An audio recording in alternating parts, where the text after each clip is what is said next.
Hello everyone, I'm the DreamTeller and I'm here to help you today.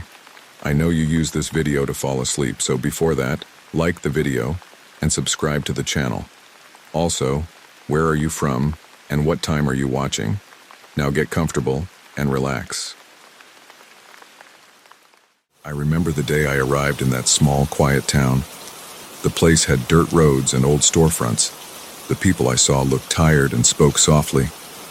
I had driven for hours along empty highways, passing dry fields and patches of dead grass. When I spotted the old mansion on a hill at the edge of town, it looked run down and empty. There were boards across some windows and a fence that leaned to one side. Even so, I decided to rent it. It was cheap, and nobody seemed interested in it. But from the first night I spent there, I knew something was off. Something was in the walls calling my name, moving things in the dark, filling the air with a smell like burned paper. I had never felt so uneasy in my life. I drove my car up the dirt path that led to the house and parked near the front door. The sky was cloudy, and I could see the chipped paint on the porch. The landlord I spoke to on the phone told me he handled several properties in the area. He never gave me his name, just a short, gruff introduction. He said the place had never had a registered owner. He said it belonged to no one. He seemed eager to get a renter. I remember nodding and accepting his terms without thinking twice. I was broke and tired of living in a cramped apartment in another state. I wanted a large space where I could have some quiet. I didn't ask questions. My first step inside felt strange. I pushed open a heavy wooden door and walked into a large foyer with a broken chandelier. The floorboards creaked. There were no lights except the dim afternoon sunlight seeping through old curtains. The hall smelled stale and dry. The walls had old wallpaper peeling at the corners.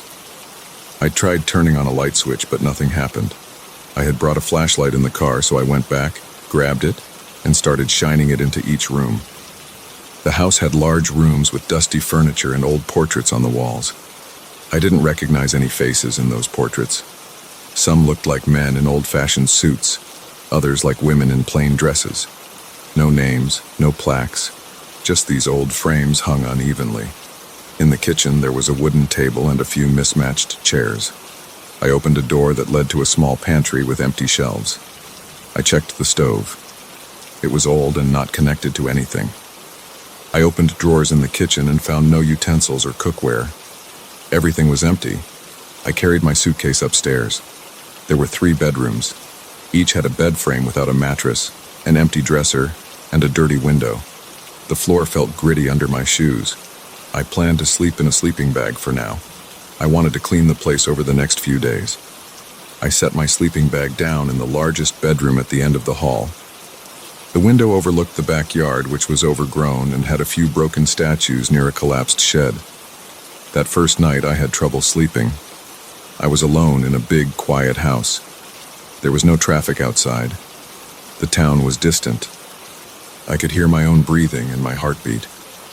Around midnight, I heard something inside the walls. At first, it sounded like scratching or shuffling. I lay still, listening. It got louder, like someone sliding their hand along the inside of the wall. I stood up and pressed my ear against the wallpaper. I heard a muffled voice. It said my name. It wasn't loud. It sounded like a whisper, but I recognized it. I backed away, feeling my arms tense up. I grabbed my flashlight and looked around. The room was empty, just my bag and a chair I had dragged in from another room. I turned on my flashlight and waited. The voice stopped. I waited for a long time until I finally lay down again and tried to rest, but I didn't really sleep. The next morning I felt tired. My eyes burned and my mouth was dry. I walked through the house, opening windows and trying to get some fresh air inside. The dust floated in the sunlight. I checked the rooms downstairs and noticed something strange. A chair that I remembered leaving against the far wall of the living room was now in the center of the room. I stared at it. I tried to recall if I had moved it before going to sleep. I knew I hadn't touched it. I shrugged, picked it up and set it back against the wall. I thought maybe I had remembered it wrong. I checked the other rooms. Everything looked the same as when I arrived. I decided to head into town and see if I could find a hardware store. I needed light bulbs and cleaning supplies. I also wanted to talk to someone about the house, maybe ask if anyone knew its history. I found a small hardware store on the main street. Inside, it smelled like old wood and metal. The man behind the counter was bald and wore a stained apron. I asked for light bulbs, bleach, and a broom. He raised an eyebrow at me and asked where I was staying. I told him I had rented the old mansion on the hill. He stopped what he was doing and looked at me with a blank face. He said he never knew anyone to rent that place. He said it was always empty. I asked if he knew its history. He shrugged and said he didn't know who owned it. He said it had been around for decades, maybe longer, and that people avoided it. I asked why. He said people heard things in that house. Then he changed the subject and went back to stocking shelves. I paid and left. I spent the day cleaning the hallway and dusting the stairs. I replaced a few light bulbs, but half the sockets didn't work. I found a broom in the corner of a closet. Its handle was cracked. I swept piles of dust and small bits of broken glass. I found a rolled-up newspaper in one corner of the living room. It had no date, no headlines, just blank pages with smeared ink. It smelled like old, damp paper. I tossed it aside. That night, before I went to sleep, I tried to block out any sound. I wore earplugs. I also decided to keep my flashlight ready. I turned off the few lights that worked and got into my sleeping bag. I closed my eyes, but my mind wouldn't settle. I kept thinking about that voice. It had said my name. How could it know my name? I must have dozed off because I woke up to complete darkness. The earplugs had fallen out. I heard my name again. It was inside the walls, behind me. I sat up and shone my flashlight around the room. The floorboards looked the same. The walls looked the same. Then I smelled something. It was a sharp smell like burnt paper. I sniffed the air. It was stronger near the door. I walked into the hallway. The smell came and went like a gust of air pushing it around. I walked slowly, checking each room. I found nothing burning, no smoke, no ashes. Then I noticed a portrait on the wall at the end of the hallway. It was a painting of a man with a thin face and round glasses. I swear the eyes in that portrait were pointed at me. I remembered earlier when I first saw it, I thought the man's eyes were looking to the side. Now they faced forward. I stood there, holding my flashlight up, feeling my heart beat faster. I stepped closer and reached out to touch the frame. The portrait felt cold. I tapped it. It was solid. I turned away for a second and then looked again.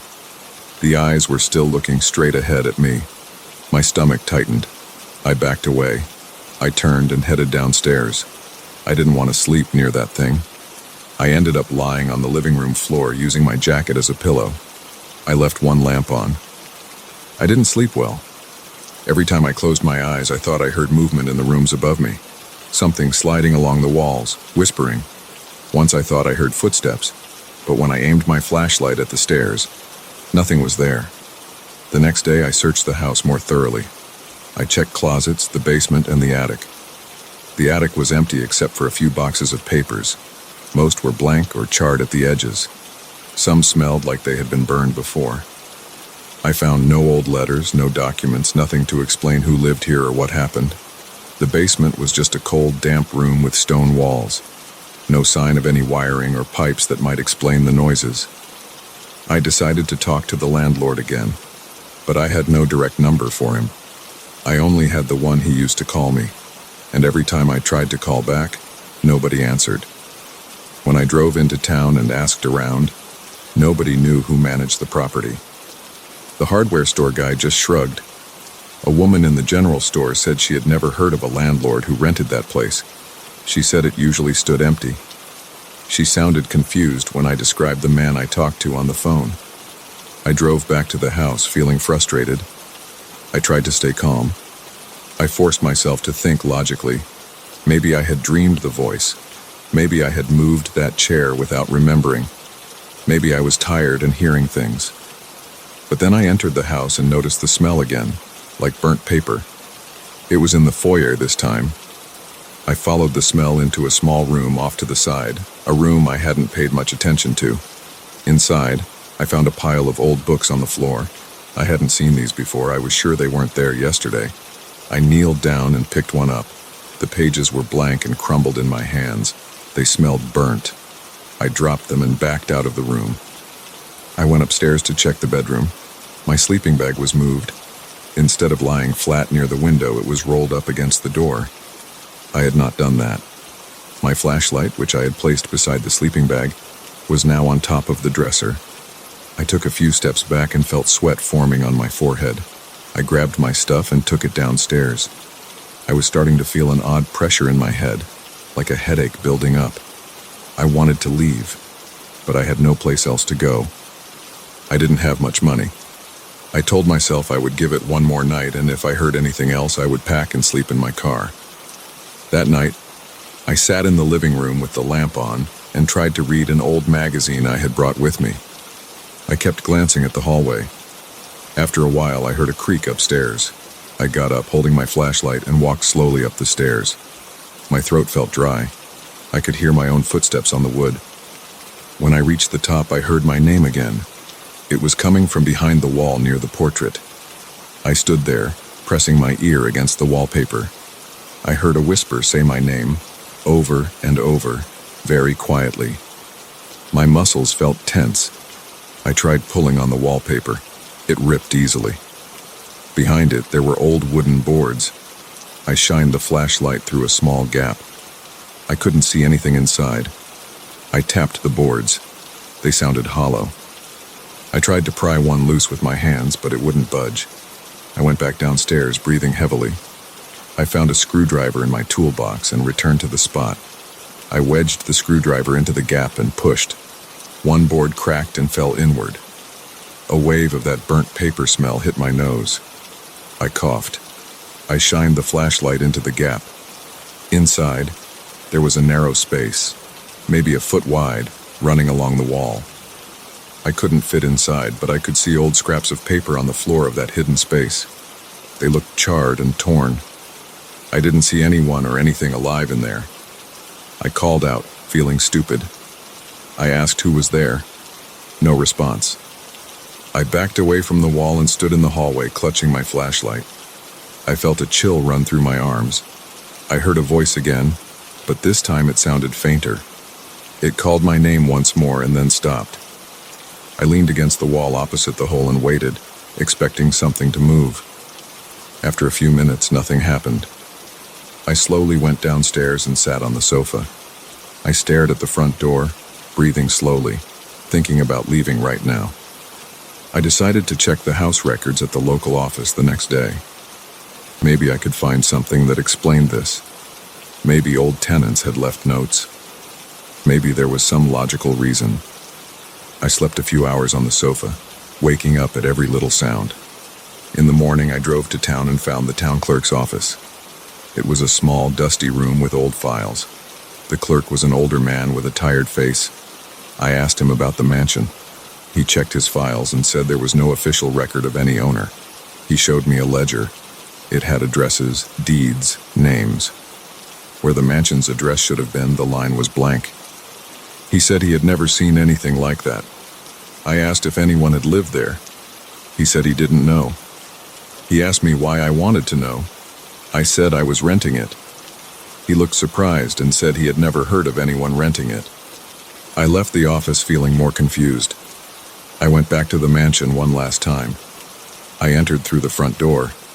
I smelled burnt paper again, even stronger this time. The hallway felt colder. The portrait's eyes seemed to stare straight at me. I called out, asking who was there. My voice sounded weak in the empty rooms. I walked through each room, checking the furniture. Things were moved again. Chairs were placed in odd positions. The old frames on the walls seemed crooked. I stood in the foyer for a long time, listening. Nothing.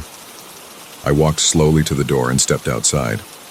I locked the door behind me and put the key in my pocket. I stood on the porch, looking at the warped fence and the empty yard. I could still smell that burnt paper on my clothes. I got in my car and started the engine. I sat there looking at the mansion's windows. I didn't see anyone inside. No faces, no movement. just old glass and torn curtains. I decided I had seen enough. I backed out of the driveway and left, telling myself I would never return. My heart was still pounding, and my hands felt clammy on the steering wheel. As I drove away, I could almost hear my name, very faint, carried on the wind behind me. I tried not to think about it. I just kept driving, watching the road ahead.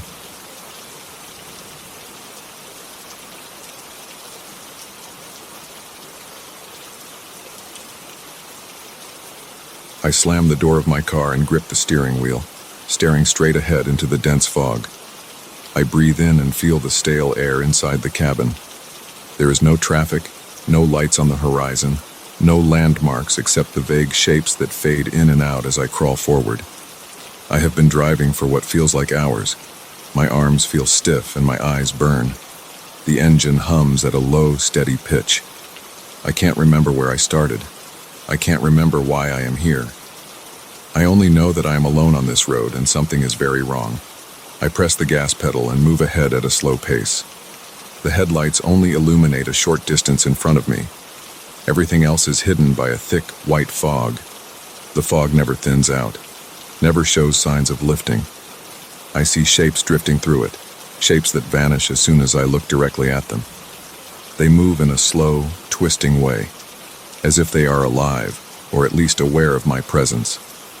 I try not to think about it. I keep my focus on the yellow line at the center of the asphalt, but I notice something repeating. On my left, there is a twisted tree with no leaves. It leans to one side, and its bark is dark and uneven. Then, after I drive another short distance, I see a rusted sign on the right. I can't read what it says because the paint is almost gone. The metal is bent and corroded. I pass it. A moment later, a small empty gas station appears. There are no lights on. There is a single pump, old and scratched, and a glass door that reflects my headlights. There is no one inside. I roll by it at low speed, checking my mirrors. After a few hundred yards, I reach another twisted tree, another rusted sign, another empty gas station. It's the same exact sequence. Tree, sign, station.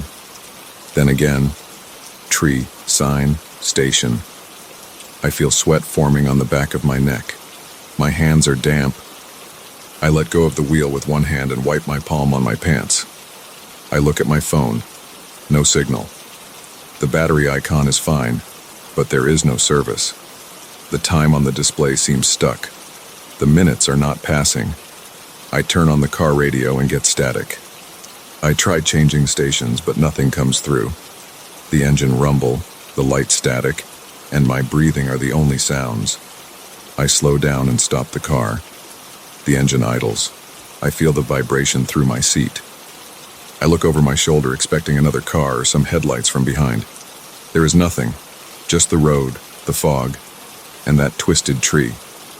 I open the window slightly. The air outside feels thick and cold.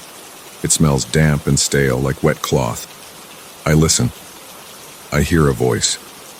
It is gentle, like a person speaking in a calm tone, but I can't understand the words. I listen harder. There are several voices. They overlap in quiet whispers. They sound patient but firm, like they are waiting for me to do something. I can't see anyone. There are no shapes approaching the car. The fog moves in slow patterns, forming outlines that look like people 1 second and then vanish the next. The voices say something like, "Come, step out, over here." I'm not sure. I only catch fragments, but they all sound inviting. They are not threatening, but they do not stop. I roll up the window and grip the wheel again. My heart is beating fast, my mouth feels dry. I don't know where I am and I don't know how to get out. I put the car into gear and continue forward. Soon enough, I see the same rusted sign and the same gas station. I feel a lump in my throat. I try speeding up. I press the pedal and watch the speedometer climb. The headlights stretch farther ahead, but the scenery still repeats. Tree, sign, station. Tree, sign, station. The voices do not fade. They seem to grow slightly louder. They say, "Leave the car, come here, follow us." I try not to listen. I stare at the road and keep driving, hoping something will break this cycle. After several loops, I slow down again. Maybe I can turn around. I check my mirrors, see nothing, and make a slow U-turn on the empty road. The tires grind on the asphalt, and my headlights swing across the dark shapes in the fog. I face the other direction and drive back the way I came, but nothing changes. After a short distance, I see the same twisted tree on the same side of the road, the same sign, the same gas station. It does not matter which direction I go. It's always the same sequence. I turn off the engine and sit in silence for a moment. The voices remain. They whisper in a gentle, repetitive way. They say, "Come out. You cannot stay there forever. We will not hurt you. Just come." I feel goosebumps on my arms. I rub my forehead and think about what to do. The car is my only comfort. The seat is familiar. The smell of old upholstery and stale coffee in my cup holder feels normal. Outside, everything is strange and cold. I decide to check the gas station. Maybe I can find a phone, a landline, or something that connects me to the outside world. I open the door and step out. The ground feels damp. The fog touches my face. It has a clammy texture. I walk slowly toward the gas station. The pump is silent. The handle is old and cracked. The building is a small structure with one narrow door and a dusty window. I peer inside. There is a counter, empty shelves, no products, and a single stool. There is no person, no phone, no lights. I try the door. It opens with a creak. Inside, it smells like old wood and stagnant air. I check behind the counter. There is no cash register, no phone, no papers. Just an empty space. I hear the voices again. They seem closer. They are not coming from a speaker or any device. They are just there. I look back through the door and see my car idling in the fog. I left the engine running. The headlights shine on the twisted tree outside. The voices say, "You need to leave the car behind. It's not going to help you." I clench my jaw and step outside again. The fog swirls around my ankles and legs. I feel a chill on my skin. I do not see anyone. I call out, "Who's there?" My voice sounds weak. There is no response besides the steady whispers. They never stop. They keep inviting me, but they never say who they are. I return to my car and get inside. I close the door and lock it. The central lock clicks. I feel a bit safer behind the glass. I drive again. The cycle continues. After a few loops, I try a different tactic.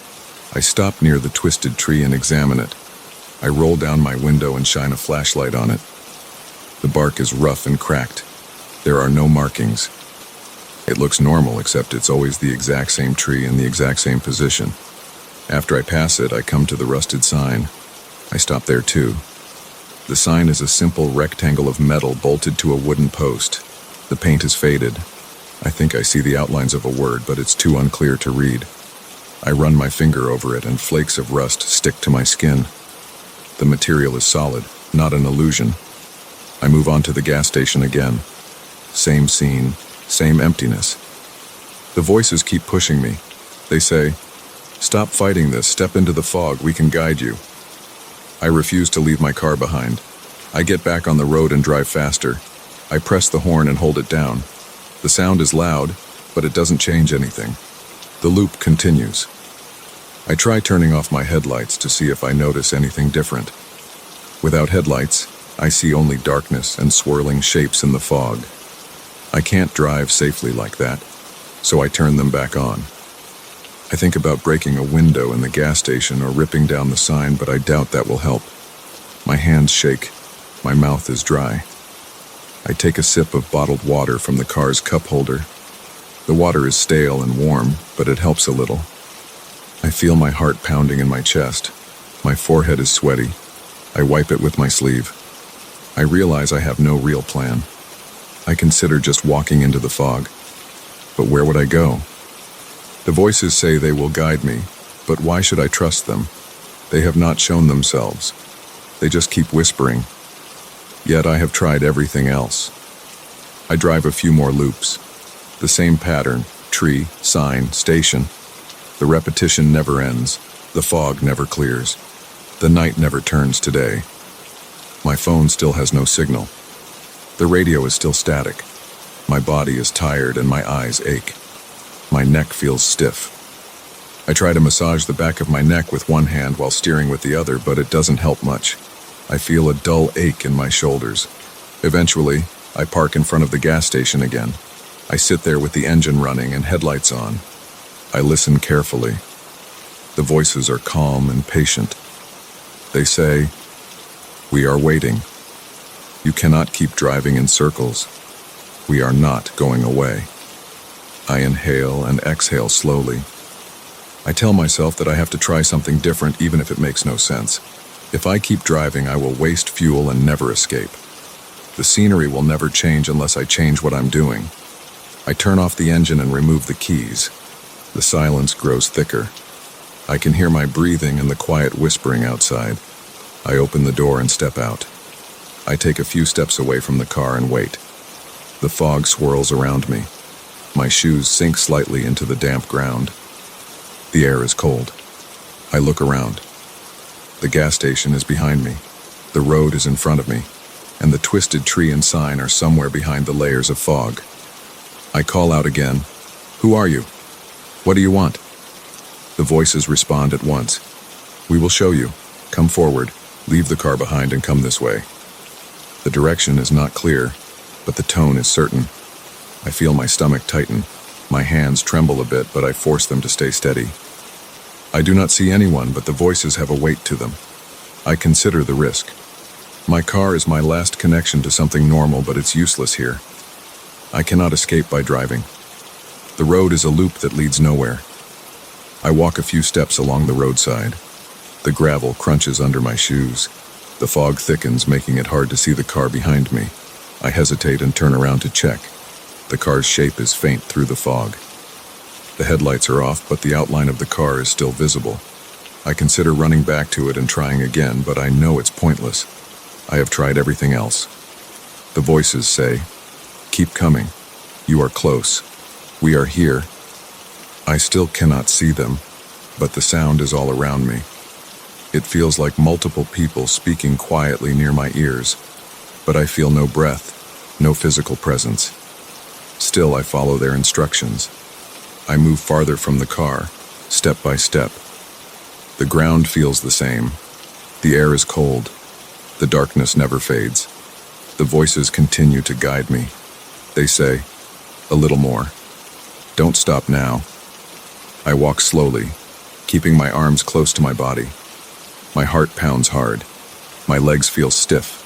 My back aches. I keep thinking about what I left behind. The car, the road, the gas station, the sign, the tree. They gave me no answers, only repetition. The voices are the only thing that acknowledges my presence here. They respond to me. They seem to want me to move forward. I continue walking. The fog makes it impossible to see more than a few feet ahead. My shoes become damp from the moisture. I keep listening to the voices. They say, "Yes, that's right. Keep going." My body feels tired, but I don't stop. I know that staying at the car was pointless. I know that driving in circles was getting me nowhere. As I move deeper into the fog, I notice that the voices do not become any louder, but they remain steady. They speak in calm tones. They guide me forward without giving reasons or explanations. I accept it because I have no other choice. I walk until I can no longer see the car or the gas station behind me. The ground is still solid, and I hear the gentle whispering around me. I feel my heartbeat slow down a bit. I am nervous, but I am not panicking. The voices continue to speak, and I continue to follow them. I take careful steps, one after another. The air remains cold, but I grow used to it. I do not know where I am going, but I know that I am leaving the loop behind. The fog still surrounds me, but the repetition and the useless driving are now in the past. I keep going.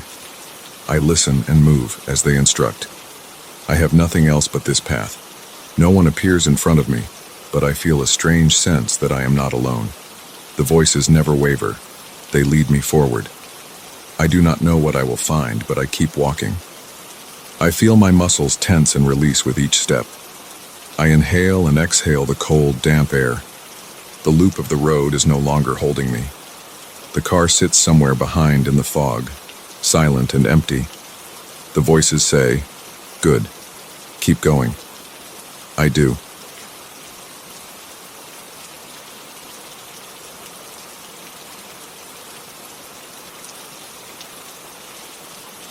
I moved into that old apartment building last week. It's in the middle of the city, close to my new job. I wanted convenience. I wanted a simple place to rest after work. I got something else. Every night since I settled in, I've heard heavy steps right above me. They scrape along the floor. I hear chains dragging. I hear someone muttering. I can't understand the voice, but it's there. I know what footsteps sound like, and these are footsteps. But the apartment above mine is supposed to be empty. The landlord said nobody has lived there for decades. Still, every night it starts again. I can't ignore it. Something is happening up there. Something that's not supposed to be happening. The building is old and has those narrow hallways. The walls have flaking paint and the wooden banisters feel rough under my hand. My unit is on the 3rd floor. The place above mine is on the 4th. I've tried going upstairs. I went up there on my 3rd night here right after the noises started. I climbed the stairs and stood at the apartment door. I expected to see some old guy ignoring the rules, or maybe some stranger who got a spare key. But the door was locked with a thick padlock. The hallway on the 4th floor smelled stale, like old dust and old wood. There was a small overhead light. It flickered. The door was covered in scratches around the old doorknob. I banged on it. I yelled. I heard no voice inside. The noise stopped for a minute or two, but then it started again right behind that door. I listened. Heavy steps, a chain rattling on the floor, the same low murmuring. I went back downstairs. I tried to sleep, but the sound kept going until near dawn. I remember rolling onto my side, pressing a pillow over my ear, my heartbeat tapping in my throat. I felt sweat on my neck. I got up and checked my own door's locks. I walked around my place trying to figure out what to do. Nothing made sense. I kept waiting for it to stop, but it only died down when the sky began to turn gray. I got maybe an hour of sleep that night. The next morning I called the landlord and asked him to come by. He said he'd swing over in the evening. He sounded annoyed, but I insisted. When I came back from work that day, I smelled something odd. My apartment smelled like burnt incense. I don't burn anything like that. I don't even have candles. It smelled thick and sweet, like something someone would burn in a religious ceremony. I opened all my windows. I walked around, checking the corners. I tried to see if maybe it was drifting in from the hallway or from outside. Nothing. It was just there, lingering. I sat on my couch and stared at the ceiling. That's when I noticed little brownish marks in a corner, right where the ceiling met the wall. I pulled a chair over and stood on it to get a better look. The ceiling is old with peeling white paint and a thin layer of grime, but these marks looked like smudges of dirt. I rubbed my fingertips over them. Dust coated my fingers. The marks didn't form a clear shape, but they looked like something pressed against the surface. I felt stupid and climbed down. I took a wet rag and wiped the area. The marks faded, leaving just the usual dirty paint. That night, the sound started again. I was sitting at my small kitchen table eating a sandwich. It began with a soft thump above my head, then a dragging sound, then footsteps. They were slow but heavy. They seemed to pace back and forth. I got up and stood under the spot where I heard them. The footsteps kept going. Then I heard the chain. It sounded like a metal chain sliding along a wooden floor. The murmuring started soon after. It was a low voice. It sounded like a man talking to himself, muttering words that I couldn't make out. I felt my stomach tighten. I turned off all my lights and tried to listen more carefully.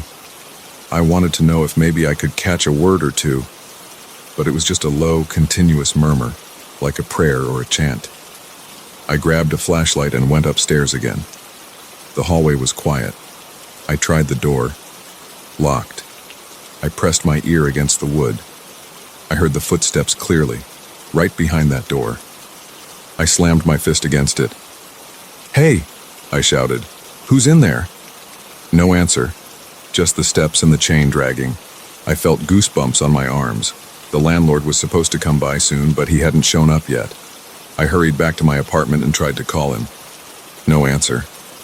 I paced around. The smell of incense got stronger. I tried to locate its source. I followed my nose to my bedroom. The smell was heavier there. I turned on the light, looked around.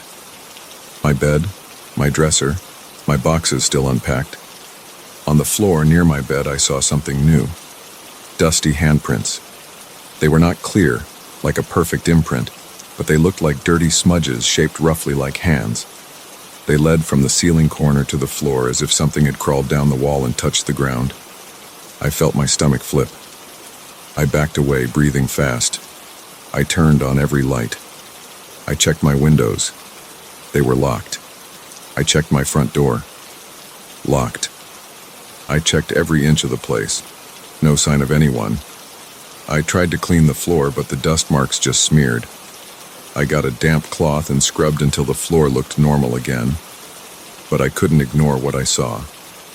I stayed up that night, sitting in my living room with the TV on low volume. I heard the noises all night. The landlord never came. The next morning, I went downstairs and pounded on the landlord's door. He lives on the first floor. He answered, looking annoyed. I told him everything. He said the apartment upstairs has been empty for decades. He showed me old paperwork, old keys. He even took me up there. He unlocked the door with a heavy key I had never seen before. The apartment upstairs was empty. The rooms were bare. No furniture, no lights, no curtains. Just a dusty floor, cracked walls, and a damp smell. We walked around, checking each corner. I saw footprints in the dust, but they were ours. There were no chains, no signs of anyone. We stood there for several minutes in silence. The landlord looked at me like I was imagining things. I insisted I heard noises. He shrugged and said, maybe it's the old pipes or the wind.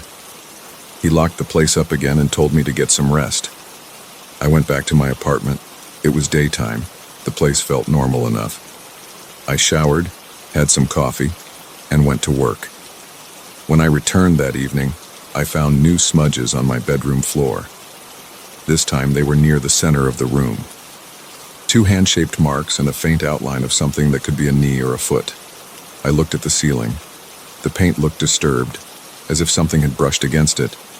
I felt my pulse quicken. My mouth went dry. I closed my bedroom door and stood in the living room, not sure what to do. I decided to stay out of the bedroom for now. I tried to read a magazine, but I kept hearing soft creaks in the ceiling.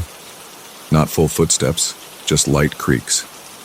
I turned up the TV volume. Night fell. The heavy footsteps started again. The chain dragged again.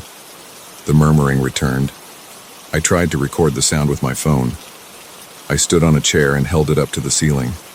The footsteps sounded even heavier from that close. I felt the vibration under my hand. The chain sound made me grit my teeth. The murmuring was so low that I could barely pick it up, but I hoped the phone would catch something. After a few minutes, I got down and played back the recording. I could hear the footsteps and the chain rattling, but the murmuring was just a faint hum. I forwarded the recording to the landlord. He didn't reply that night. The incense smell returned around midnight. It drifted through the apartment, making my nose sting. I searched every cabinet, every drawer to find if something was burning. Nothing. The smell just existed in the air. I sat on my couch, body tense, muscles stiff. I looked up at the ceiling. The paint was old and cracked in places. The noises seemed to move around above me. I focused on my breathing to stay calm. My chest felt tight. My shoulders felt locked. I considered leaving right then, just grabbing my keys and going to a hotel. But I didn't have that kind of money to throw away. I just moved here. I had paid the deposit and the first month's rent. I needed to deal with this. I decided to wait it out a bit longer. Maybe it was some kind of pipe issue. Or maybe someone had a spare key to the upstairs place. Maybe they were messing with me. I waited until the noises died down in the early morning. I barely slept. When I woke up, I felt exhausted, my eyes sore and dry. That day after work, I spoke to a neighbor on my floor. She was an older woman who had lived there for a long time. She told me that years ago someone lived upstairs, but that person left decades ago. She said nobody had set foot in there since. She knew of no one with a key besides the landlord. I asked if she ever heard anything at night.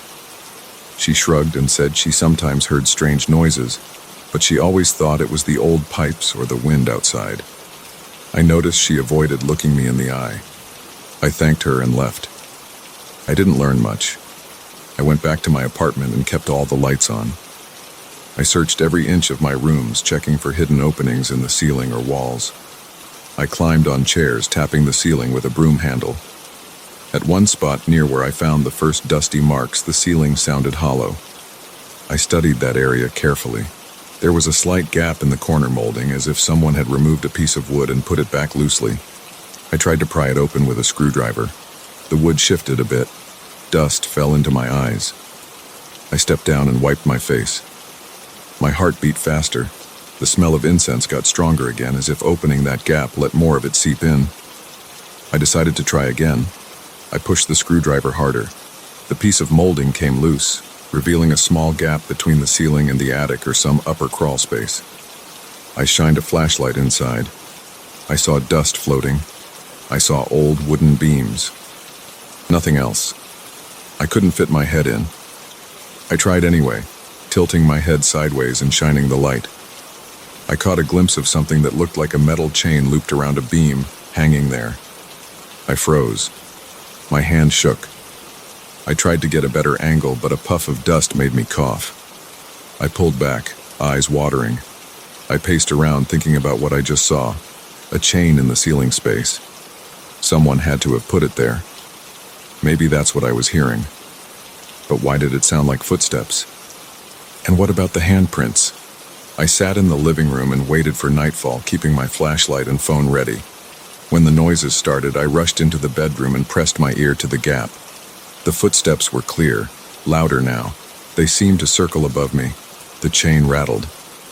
I heard the murmuring more clearly now, and it sounded like a low voice whispering short phrases. I couldn't understand the words, but it sounded like a man's voice, rough and steady. My hands started trembling. My breathing got shallow. My heart pounded. I didn't want to stay there anymore, but I felt stuck. I grabbed my phone and called the landlord again. He answered this time. I told him what I found. He said that there's no attic space, that the fourth-floor apartment is the top floor. He said there's only a roof above it. I told him I saw a chain. He sounded frustrated. He said he'd come tomorrow morning with a ladder and tools to check it out. I told him to come now, but he refused, said it was too late. I tried to sleep on the couch, but every time I closed my eyes, I heard the steps. I got up and looked at the floor in my bedroom. More dusty handprints had appeared, this time right under the gap in the ceiling. They looked smeared, but clearly shaped like hands and fingers. The incense smell was so strong that my throat felt irritated. I held the flashlight up at the gap. The dust danced in the beam. I spoke out loud, asking who was there. The noises didn't stop. I asked again, louder. No answer, just the same muttering. I stomped on the floor, screamed that I was going to call the police. Nothing changed. Eventually, the noises faded near sunrise. I dozed off for a couple of hours. When I woke, I had a headache and felt nauseous. The landlord came by mid-morning with a stepladder and a crowbar. We went up to the empty apartment above mine. The door creaked as he opened it. The space looked the same as before, just dust and empty rooms. He climbed up where the ceiling met the roof beams and tried to find any crawl space. He couldn't find anything. He banged on the beams, shined a light, and saw no chain. He asked me what I was talking about. I told him about the gap in my apartment ceiling. He looked at me like I was crazy. We went back down. I showed him the gap. We opened it together. He climbed the ladder and stuck his head inside with a flashlight. He said he saw nothing but wood and dust, No chain, no objects. I insisted he check more carefully. He put his hand inside and touched around. He pulled out a handful of dust and some small splinters of wood. Nothing else. I said there was a chain. He said I must have imagined it. I felt my face grow hot. I knew what I saw. But he just shrugged. He told me that the building is old, that it makes weird noises. He didn't know what to say about the incense smell or the handprints. He told me to clean my place and maybe hire someone to repaint and fix the ceiling. He left, shaking his head. I stood alone in my apartment, feeling shaky. I felt the tension in my neck and shoulders. I felt a dull ache in my stomach. I still smelled incense. I checked the floor again. The handprints were faint, but I could still see traces. I wiped them away. Then I went to the hardware store and bought a bunch of wood and nails. I decided to seal that gap myself. I spent the afternoon hammering a thick piece of wood over the opening. I sealed every crack. I put duct tape around the edges. I made sure nothing could come through. That night, I waited. The building creaked. The wind blew outside. The city traffic hummed. I listened carefully. I waited for the footsteps, the chain, the murmuring. Hours passed. Nothing. The incense smell was gone. I touched my ceiling. It felt solid. I finally fell asleep on my couch, exhausted. In the morning, I checked my floor. No new marks. I sniffed the air, no incense. It was just my apartment, old and a bit dusty, but quiet. I got ready for work. As I stepped out, I glanced up the stairs toward the 4th floor. Everything was still. I locked my door and left. I didn't know if it was really over, but at least for now, things seemed normal. I knew I'd be on edge at night, waiting to hear those sounds again, but I was ready. I had sealed that gap. If something wanted in, it would have to break through real wood and nails. I hoped that would be enough.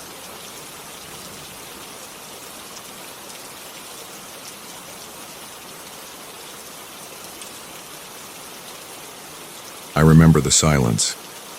That day in the forest, there was no wind, no rustling leaves, no calls of birds. I had never heard anything like it, or rather, not heard anything at all. It made my ears feel blocked. I noticed how every step sounded louder than normal. I felt something was wrong from the start, but I went deeper anyway.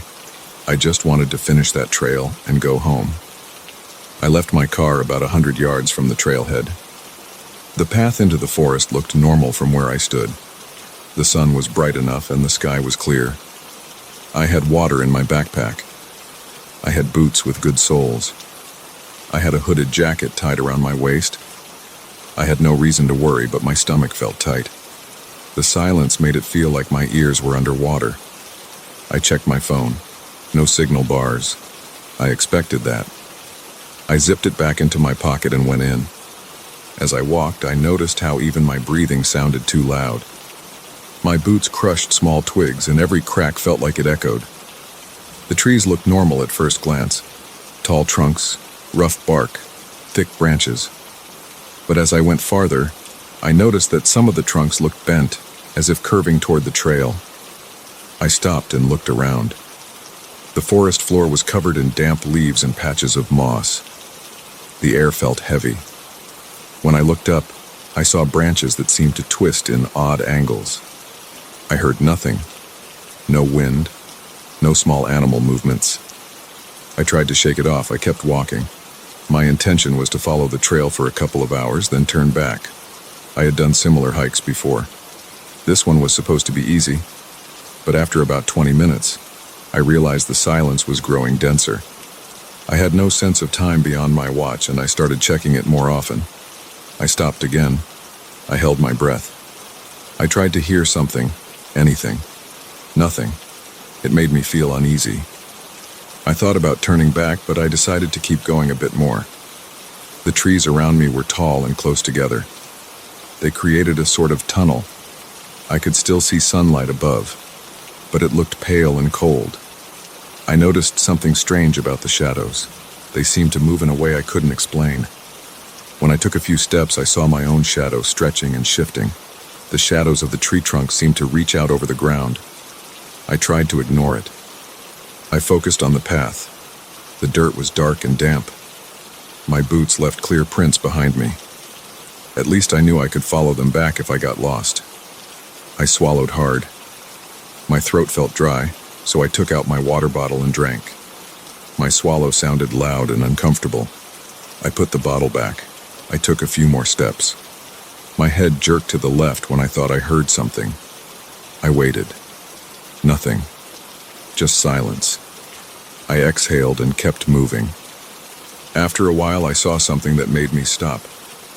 I saw that one of the tree trunks ahead looked like it was bending forward as if leaning toward the path. I stared at it. The bark was cracked and covered in moss. I stepped closer. When I reached out and touched it, it felt damp and cold. It didn't move. I realized it was just my mind playing tricks. I turned around and checked behind me. The trail looked empty, just the same trees and silence. As I kept going, I felt a growing pressure in my head. My forehead was tense. My shoulders ached. I tried to relax them. I thought about humming a tune, but the silence made me hesitate. I didn't want to break it. I didn't know why. I just felt that if I made a sound, something would hear me. That thought made no sense, but it stuck with me. I moved forward, step by step. My boots crushed leaves and small sticks. Each sound reminded me I was alone. I shifted my backpack straps and felt sweat under my arms. The silence made the forest feel like an empty room with no furniture. I kept looking around, expecting something to move, a bird or a squirrel, but I saw nothing. After walking for maybe 30 minutes, I thought I heard a voice. I froze. It came from my right side, beyond some ferns and thick bushes. It sounded like someone saying my name, just a faint, low whisper. I stood still and stared at the bushes. There was no sign of anyone there. I took a few steps toward them. I parted some branches with my hands, looked inside, saw only moss, wet soil, and old sticks. I listened again. Nothing. I waited. My heart was beating harder. I backed off and returned to the trail. I tried to calm down by focusing on the details in front of me. The texture of the bark, the wet smell of the leaves, the faint odor of damp earth. I heard my own heartbeat in my ears. The silence outside made me more aware of my body sounds. I scratched my chin. I pressed my lips together. I walked on and decided I would turn back after I reached a small creek that was supposed to be about an hour into the trail. I kept my eyes on the ground, just following the path, trying not to look around too much. But my eyes drifted up again and again. I saw shapes in the corners of my vision. When I turned to look directly, I only saw trees. There was a growing feeling that I was being watched. I tried to ignore it, but it got stronger. I felt it on my neck, like the warmth of a stare. My scalp felt tight. I wiped sweat from my forehead. I kept walking, faster now. My breathing grew uneven. The sound of it filled my ears. Then I saw the figure. At first, I thought it was another hiker. It stood far away, to the left, behind some thick branches. It looked tall and wore something dark, maybe a hooded jacket or a long coat. It did not move. I stopped and stared. I waited for it to call out or wave. It did nothing. I raised my hand as if to greet it, but it remained still. I could not see its face. There was no detail, just darkness under the hood. I shouted, "Hey!" My voice sounded strange. My throat felt dry, and the sound seemed to vanish into the silence. The figure did not react. I shouted again, louder, asking if they needed help. No movement. Nothing. I took a few steps forward, off the trail, pushing aside some smaller branches. When I reached the spot where I thought the figure stood, I saw no one. There was only a patch of moss and some thick roots protruding from the ground. I turned back to the trail. My legs felt shaky. I did not like this at all. I decided to speed up and reach that creek. I wanted to hear something normal, like the sound of running water. The silence was driving me crazy. As I continued, I started to feel lightheaded. I think I was breathing too fast. I forced myself to slow down and breathe through my nose. The silence remained total. My footsteps sounded louder. I checked my watch. I had been walking for about 45 minutes. I expected to hear the creak soon. Still nothing. I kept going until I noticed something else. Some of the trees had odd marks on them. I saw faint scratches and stripped bark. I ran my fingers over them. They felt rough and uneven. I didn't know what caused them. No smell of sap or resin, just cold, damp bark. I looked around. The marks were on several trees on both sides of the trail. They formed no pattern I could understand. I thought about the figure I saw earlier. Maybe it was just my imagination, but it felt too real. I looked around more carefully as I walked. I stopped every few steps and scanned the forest. Eventually, I saw it again. This time, it stood behind a tree far ahead. I could only see part of it. The hood and maybe a shoulder. I could not see arms or legs. I moved closer, slowly. As I approached, I kept my eyes on it. I wanted to see if it moved away. It did not. It just stood there. When I got close enough to see the details, it was gone again. Nothing was there. Just a trunk and some branches. I felt a chill run down my back. My palms were sweating. I took off my jacket from my waist and put it on. I rubbed my arms. The silence pressed on me.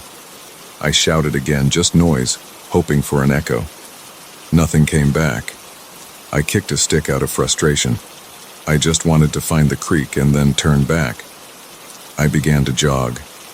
The trail was not steep, but the ground was uneven. I had to watch my step. I tripped on a root and fell on my knee.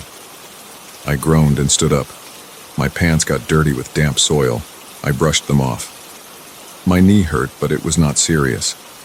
I took a sip of water. The bottle felt cold in my hand. I kept moving.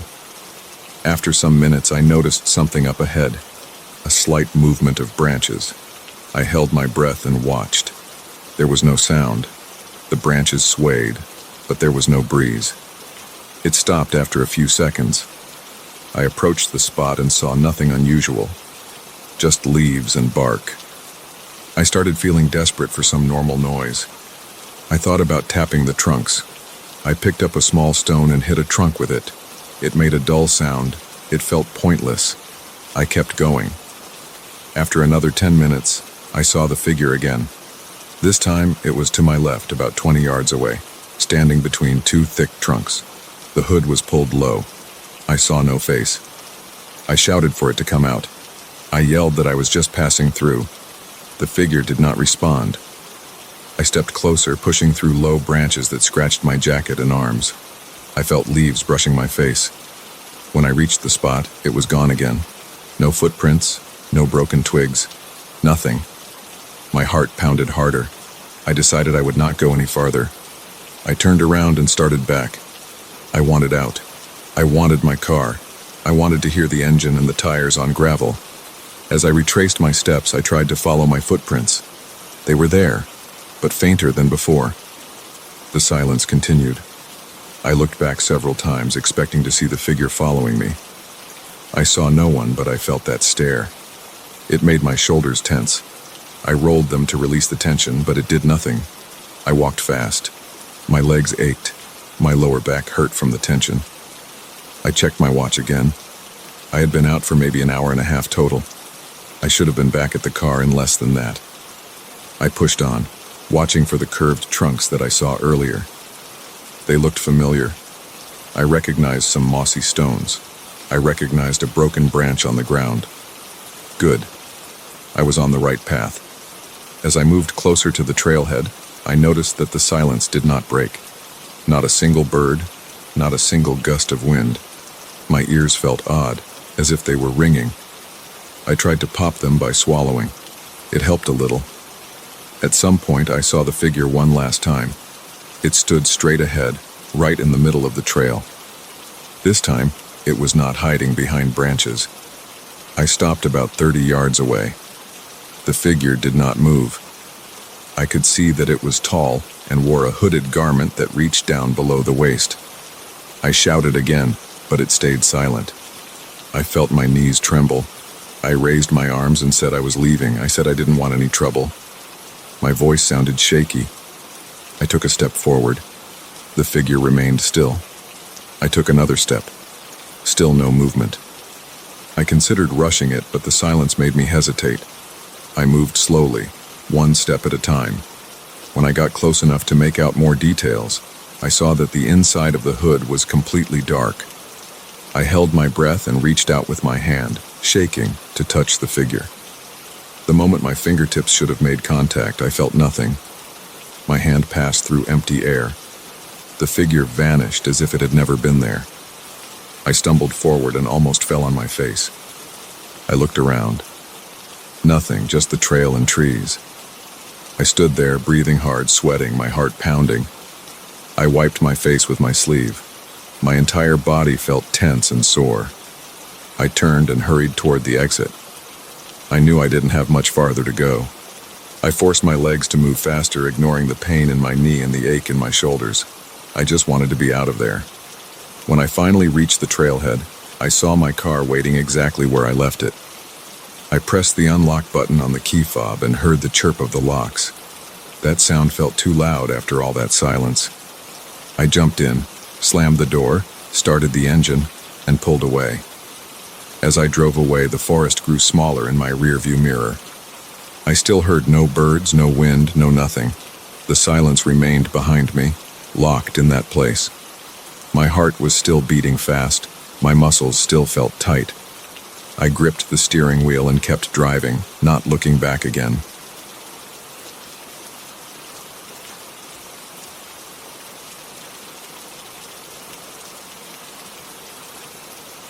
I never expected to hear anything coming from the attic. I had been living in this semi-attached house for about 2 months. The other unit had been empty for as long as I'd known. The realtor told me there was no neighbor. The windows on that side were always dark and no one ever came in or out. Late one night, I woke up because of a strange sound above my bedroom. It was a soft tapping at first, but it made no sense. There should have been silence. That night, I stood there in the dark, looking up at my ceiling, trying to figure out what was making that noise. Within a few days, the noise became louder. It turned into scraping and shuffling. I decided to go up there and see for myself. I climbed the folding stairs to the attic, holding a small flashlight in my right hand and an old wooden baseball bat in my left. I don't know what I expect. Maybe a raccoon or some old pipes rattling in the wind. The air inside the attic is stale. I can smell dust and old wood. There are a few cardboard boxes scattered around, none with any writing on them. I see a small dresser pushed against the shared wall, the one that divides my home from the empty unit next door. The wall on that side looks old and rough, as if it hasn't been painted or cleaned in a long time. There is a thin layer of grime on the floor. I run the flashlight beam around. I see nothing unusual, just old boards, some insulation, a low ceiling with exposed beams, and this dresser. I approach it. The dresser is short and has 3 drawers. I try the first drawer. It slides open with a dry scratch. It's empty. The second drawer is the same, the third drawer as well, no clues, nothing inside. I notice something leaning against the dresser on the floor. It's a mirror. It's not large, maybe 2 feet wide, 3 feet tall, with a dark wooden frame covered in dust. I wipe it with my sleeve. The glass is cloudy. I lift the mirror and angle it toward the light. The reflection is not right. I see my flashlight beam. I see my own face, but behind me I don't see the cardboard boxes. Instead, I see a bare attic room with no boxes, no dresser. It looks like a different attic. In the reflection, the beams look older and the walls have cracks I can't see behind me. My heart beats faster. I turn around and double check. Behind me are the boxes and the dresser. I look back at the mirror. The scene is different again. I hold the mirror closer to my face and stare into it. My breathing is shallow and my palms are sweaty around the flashlight handle. I think I see something move in the reflection. A shape. It looks like a person standing in that other attic. This person is far in the background in a darker corner. He wears a black hat with a wide brim. He doesn't move much. He just stands there, watching. I can't see his face. I feel my stomach tighten. I lower the mirror and look behind me again, shining the flashlight into every corner. Nothing. Nobody else is here. I raise the mirror again. The person in the reflection is still there. He is standing closer now. I take a step back. My boots scuff against the rough floor. The sound is dull and heavy. I feel a chill on my neck. I don't want to call the police. What would I say? I'm seeing a weird reflection in a dusty mirror? That's ridiculous. I decide to put the mirror back where I found it. I set it gently on the floor next to the dresser and leave the attic. I don't sleep well that night. I lie in bed listening to every creak in my house. The tapping returns around 2 a.m., right above me. I pull the blanket higher, trying to ignore it. The noise grows louder, turning into scratching. I get up and turn on the lights. The noise stops. I stand there in my boxers, breathing through my mouth, feeling my heart thumping in my chest. I tell myself it's just the house settling, but I don't really believe that. The next morning, I open the door to the other unit. It's not locked. The real estate agent said no one owned it right now, but maybe they forgot to secure it. Inside, it's empty. No furniture, no carpets, just bare floors and white walls. I check every room. It's all vacant. No sign of anyone. I even find the attic access panel. It's painted shut. No footprints on the floor. Nothing. I close the door and return to my side of the house. That afternoon, I decide to return to my attic with better lighting. I bring a work lamp with a long extension cord. When I get up there, I plug in the lamp and flood the space with a harsh yellow light. Now I can see every corner clearly. The boxes are still where I left them. The dresser is unchanged. The mirror is on the floor. I pick it up and look into it again. The reflection still shows a different attic, but now I can see more details. The boards in the reflection look rotten. The ceiling sags in places. There's no dresser, just empty space.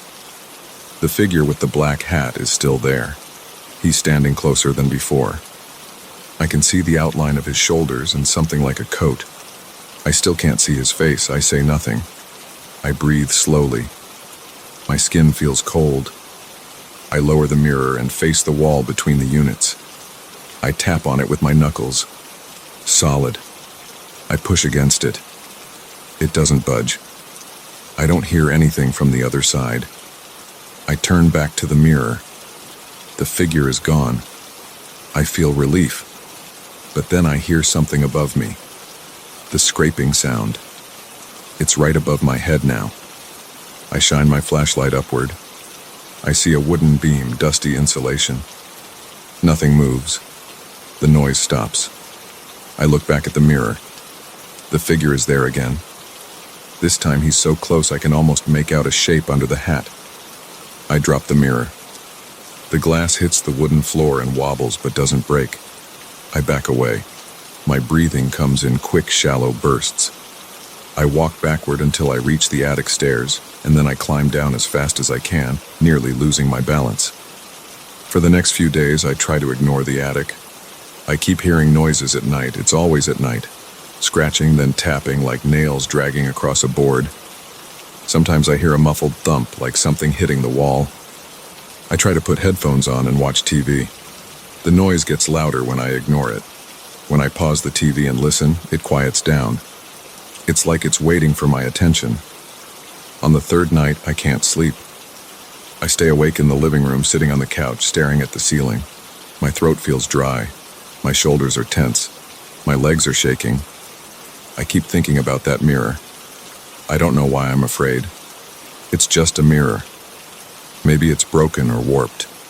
Maybe it's reflecting something else, like a trick of the light. But I know what I saw. That figure was there. I rub my hands together and bite the inside of my cheek. Around midnight, I hear it again. The sound from the attic. I stand up, grab my flashlight and the bat again, and go upstairs. The ladder creaks as I climb. My heart is pounding. My mouth is dry. I feel sweat on the back of my neck. The lamp is still up there, so I turn it on.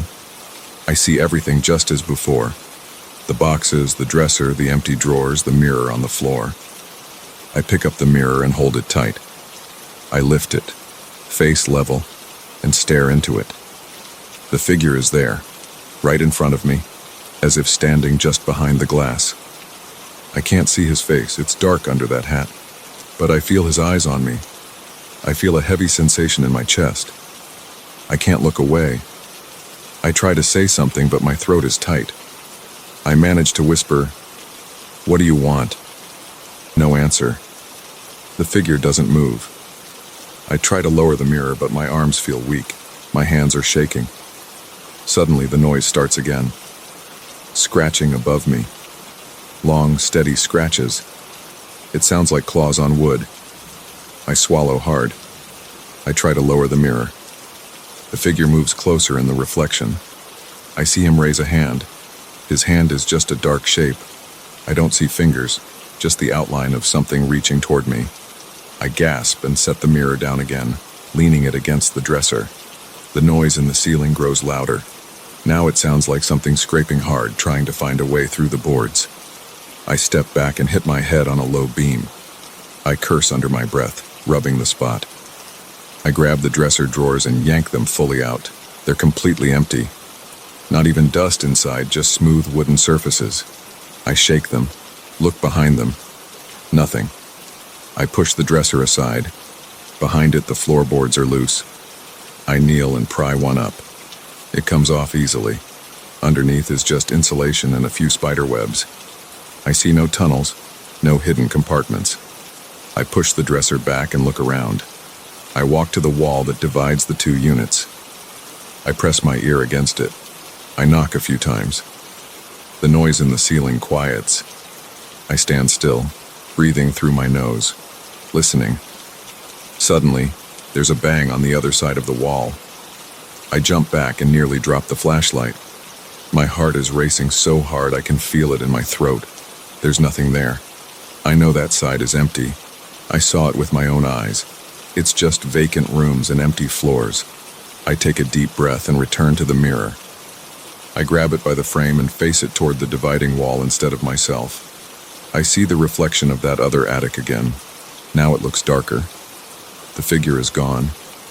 I see only the empty space, cracked boards, weak light. I slowly angle the mirror back toward me. The figure appears again, closer than before, as if he's leaning right into the glass. My hands tremble. I feel sweat dripping down my back. I try to set the mirror down, and as I do, I whisper, "Stop." I don't know why. I just say it. The noise above returns, sharper this time.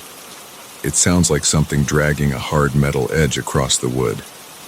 The sound makes my teeth clench. I feel a headache forming behind my eyes. I position myself under the spot where I hear the sound. I tap on the ceiling with the baseball bat. "Stop." I say it louder this time. The noise pauses, then resumes even louder. The entire attic feels hostile now. I just want to get out. I grab the mirror and tuck it under my arm. I turn off the lamp and head down the ladder with it. The mirror's frame presses into my ribs as I climb down. In my bedroom, I lean it against the wall and stare at it under normal light. I see myself, and behind me, my normal bedroom. No strange attic, no figure, just me and my furniture. I exhale and laugh a bit, feeling relief. Then, late that night, I hear it again. The scratching, the roof above my bedroom. It's worse than before. I jump up and stand in the dark, listening. The sound is almost frantic. I switch on the light. The noise lowers in intensity but doesn't stop completely. It's like something is trapped and wants out.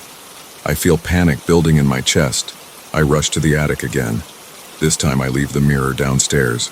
I climb up quickly, shine the flashlight everywhere. Empty. No changes. I yell at the ceiling, "Leave me alone." My voice echoes slightly. The noise stops for a moment, then starts again, softer but steady. I go back down and grab the mirror. I bring it up again. I want to see if the figure is still there. I shine the flashlight on the mirror and lift it. The reflection is the other attic. The figure stands in the center holding something. I can't tell what it is. It looks like a long, narrow object. He raises it slowly. I feel a knot in my stomach. I try to ignore him. I look away from the mirror and stare at the wooden floor. The scratching sound intensifies. I look back. He's closer. I shake my head and lower the mirror, pressing it against my chest. The sound calms down slightly. I realize that every time I pay attention to him, the noise changes. When I try to ignore him, it gets worse. When I face him, it stabilizes. I don't want to keep looking at him, but I have no choice. I lift the mirror again. He stands there, motionless, black hat tilted forward. I speak quietly, my voice shaking. I see you. The noise slows down. I say it again. I see you. The scratching becomes a faint tap. My legs feel weak, but I keep standing. I hold the mirror and breathe slowly. My hands hurt from gripping the frame. I feel a draft from somewhere. The attic door behind me is open. I can smell the dust and wood. The figure in the reflection doesn't move. I stand there for a long time, just looking at him, waiting for something to happen. Finally, I lower the mirror and place it face down on the attic floor. I hear a muffled scrape above. I pick the mirror up and hold it toward the attic's far corner. The reflection still shows that other place. The figure is gone. I listen. Silence. I stand there for at least 5 minutes, my heart pounding, my face hot. I put the mirror into a large cardboard box. I close the box and push it to the corner of the attic. I go downstairs. That night I sleep with the television on. I don't hear any scratching. I don't hear tapping. Just the muffled noise of some late-night talk show. In the morning, I open the attic and peek inside. It's quiet. The boxes are there, the dresser is there, and the sealed box with the mirror inside is there. The ceiling looks normal. I close the attic and lock it with a small latch I installed on the inside frame. That night, no sounds come from above. I stay in that house for a few more weeks. Sometimes I hear a faint tapping, but when I go to check, nothing is there. I never open the mirror's box again.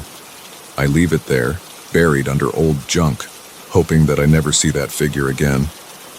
I keep my house lit at night. I keep the TV on, some music playing. The silence makes my ears ring.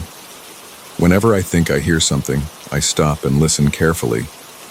Usually it's nothing. Sometimes it's a soft scrape, but it fades if I turn on the attic light and say, "I see you." After that, nothing happens. I guess he stays on his side. I don't know who he is. I don't know why that mirror shows that place. I don't know what would happen if I smashed it, and I don't want to find out.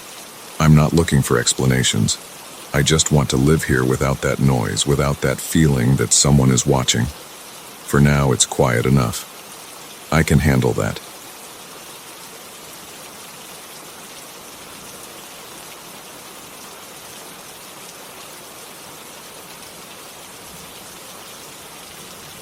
I should have paid more attention to that old wardrobe before I bought it.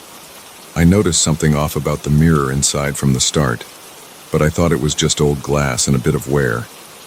Now, a few weeks later, I wish I had never set eyes on it. Every time I open those doors, I see something wrong with the reflection. It never matches my face. It moves on its own. It's always showing details I can't explain. It's like it's watching me, waiting for me to do something.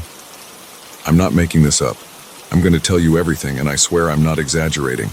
I just don't know what else to do. I first saw the wardrobe at a local antique shop.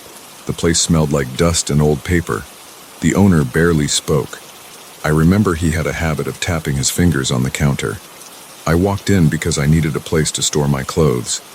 I live alone, in a small house with creaky floors and thin walls, and my bedroom closet doesn't hold much. The wardrobe was taller than me, carved wood, heavy doors, and a mirror inside, attached to the interior surface of one door. The price was lower than I expected, so I bought it. I hired a couple of guys to deliver it. No kids around, no neighbors helping, just a quiet afternoon. I put it in my bedroom, right across from my bed so I could see it when I woke up. It seemed like a nice, solid piece of old furniture, nothing more. The first time I noticed something strange was the day after I got it. I opened the doors to hang some jackets. The mirror was there, of course, but I remember looking at it and feeling confused. My face looked wrong. It's hard to explain without sounding dramatic, but it looked like my mouth was curved up even though I wasn't smiling. My actual face was neutral. I touched my lips, and they were in a straight line, but in the mirror, I saw a slight grin. It was small, but it was there. I closed the doors and walked away, thinking it was a trick of the light. That night, before I went to sleep, I looked again. I turned on the lamp beside my bed and opened the wardrobe doors. I wanted to check that mirror. This time, my reflection's eyes seemed a little off. They were looking slightly to the left, even though I was looking straight at the mirror. I moved my head side to side, but the reflection didn't match perfectly. The differences were small, but I could see them. I felt a tightness in my chest. I shut the doors hard, got under the covers, and tried to ignore it. Over the next few days, the strange differences got worse. One morning, I opened the doors and saw that the reflection was wearing something else. I was standing in front of the mirror in my pajamas, but my reflection had a shirt and vest, something old-fashioned. It wasn't me. I could see the details clearly. Old-style buttons, a stiff collar, a dark, worn-out vest. I jumped back and slammed the wardrobe shut. My breath came fast. I backed away until my legs hit the bed frame. I waited a minute, then opened the doors again. This time, I just saw my normal clothes, but the reflection still had that odd timing. My eyes or mouth would be off by a fraction of a second. I tried rubbing the mirror with a dry cloth. I tried cleaning it with glass cleaner. It made no difference. The glass was smooth and clear. When I stood there, I felt uneasy. My stomach churned. I couldn't understand why this was happening. I kept telling myself it must be some trick of old glass, some defect. But it didn't feel that way. A few nights later, I saw something new. It wasn't just my reflection wearing old clothes. There was more in the mirror's background. Instead of showing my bedroom behind me, I saw a different room. It looked like a bedroom from a long time ago. I saw a bed with a high wooden headboard, a table with a candle, a chest in the corner. The lighting was dim like a weak oil lamp. I reached behind me to feel my own room. I could feel my bed, my sheets, my lamp. But in the mirror, I saw something else entirely. It didn't even match the shape of my room. The corners were off. The walls were different. The floor looked like old wood planks. I could see the grain and the worn spots. I closed the wardrobe and leaned against it. My heart pounded. My hands felt cold. There was no sound except my breathing. I stood there for a few minutes, staring at the closed doors, not sure what to do. I decided to try something. I waited until late at night, turned off all the lights except a small one across the room, and opened the doors again. The mirror showed that old room more clearly now. The furniture inside the reflection looked like it belonged to another era. I reached out to touch the glass. It felt solid. But when I leaned closer, I noticed that inside the reflection there was movement. I could see someone moving in that other room. It looked like a man, dressed in old clothes, pacing near the bed. He moved slowly, and he didn't look at me. He seemed busy doing something, looking at papers on a table. I wanted to call out, but I felt stupid. Instead, I just stood there watching him. After a minute or so, the man in the reflection turned toward me. He didn't match my movements. He just faced the mirror and stared. I could see his face. He had short hair, a mustache, and a narrow face. He was not me. He looked older than me. He had a serious expression. Then he took a step forward. I felt my gut tighten. I stepped back, stumbling a little. He kept coming closer until his face filled the mirror. His eyes looked sharp. They seemed to focus on my eyes. I slammed the doors shut again and locked them with the small key that came with the wardrobe. My hand shook as I turned that tiny key. I didn't sleep well that night. I kept hearing soft creaks from the wardrobe. Every time I tried to ignore it, I heard another faint sound. Around 3 in the morning, I got up, turned on the lights, and tried to open the doors. They were stuck. I had locked them, yes, but now even the key wouldn't turn right away. I pushed and pulled until the lock clicked. When I opened the doors, I saw only my face in the mirror, but my expression didn't match again. I looked terrified, but the reflection looked calm. I slammed it shut and decided not to open it again until morning. The next day, I tried to move the wardrobe out of my bedroom. I wanted it gone. I tried sliding it, but it was too heavy. The floor creaked, and I almost lost my grip. I decided to empty it first. I took out all my clothes. As soon as I cleared it, I tried again. Still too heavy.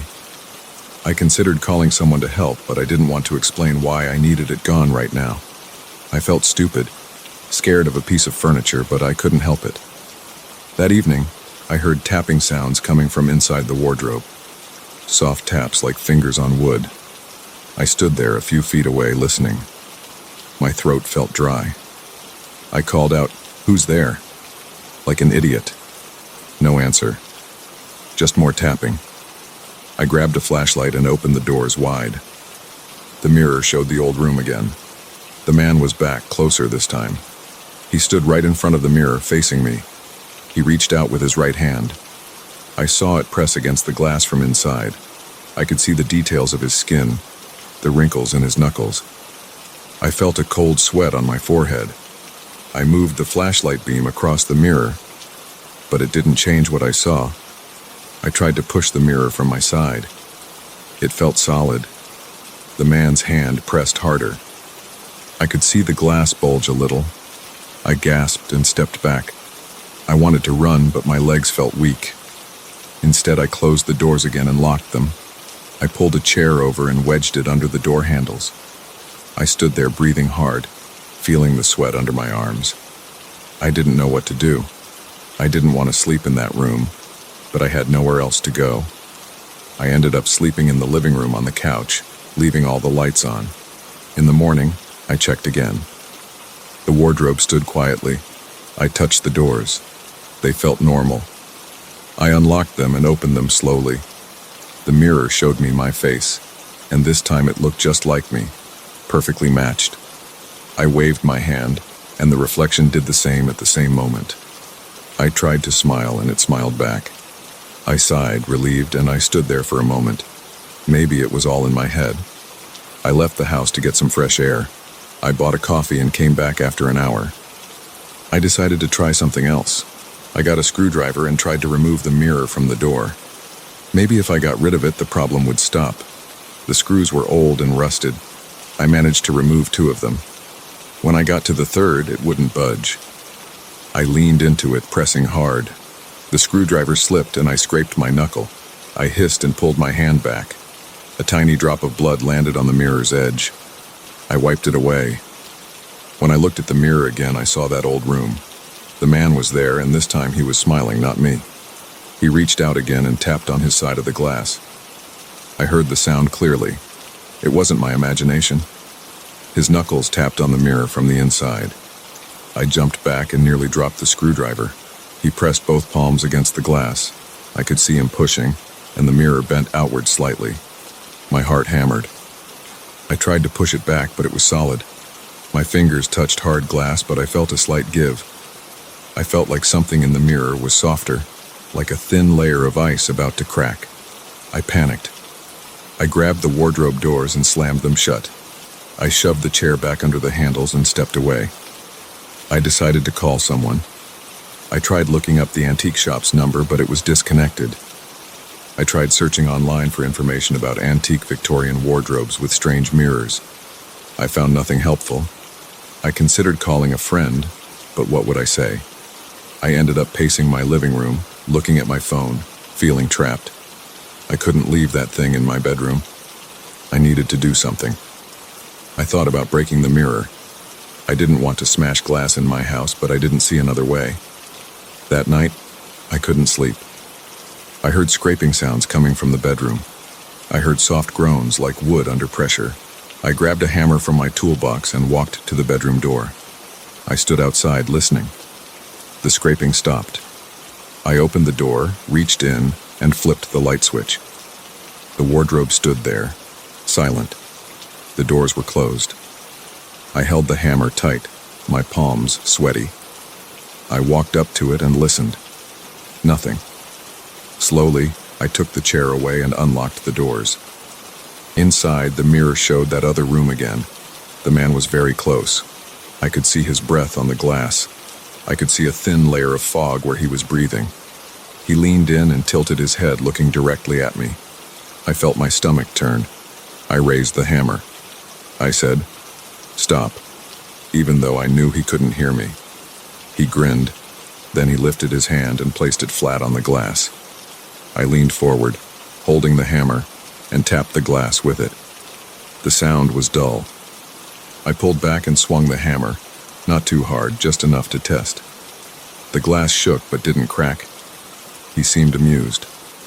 He pulled back from the glass and I saw his arms move as if he were adjusting his sleeves. Then he leaned forward again, pushing on the mirror. I saw the mirror bulge out. I swung the hammer harder. The glass vibrated under the hit, and for a moment, I saw a thin crack appear. He frowned.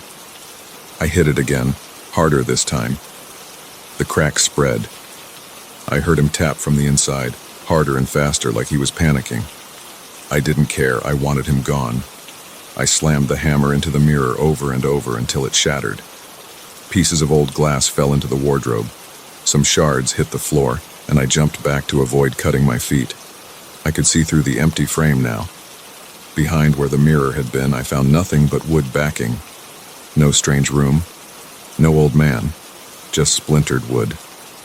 Dust from behind the old mirror floated in the air. My hands shook from the effort. My breathing was loud in my ears. I stepped forward and looked closely. There was no hidden compartment. No trick door. Nothing.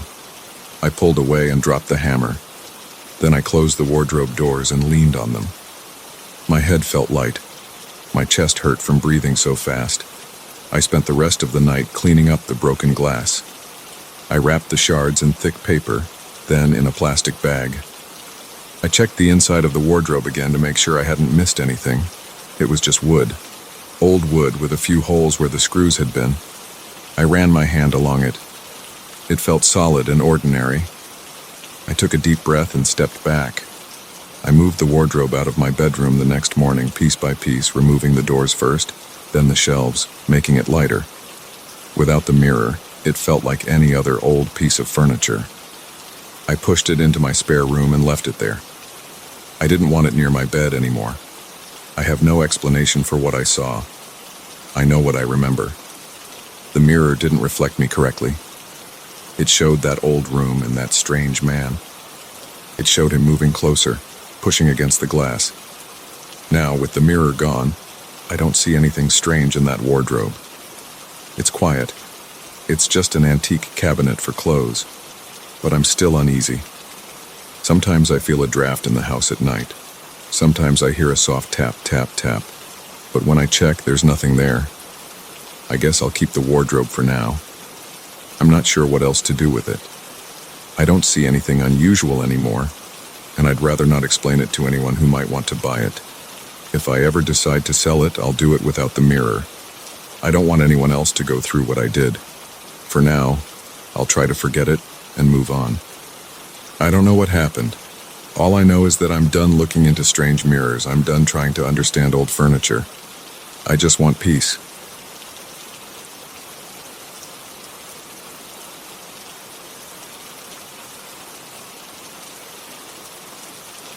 I arrived in the village in the early afternoon. I was on foot and my shoes were dusty. The place was quiet. I saw old stone walls, small houses with wooden doors and narrow windows.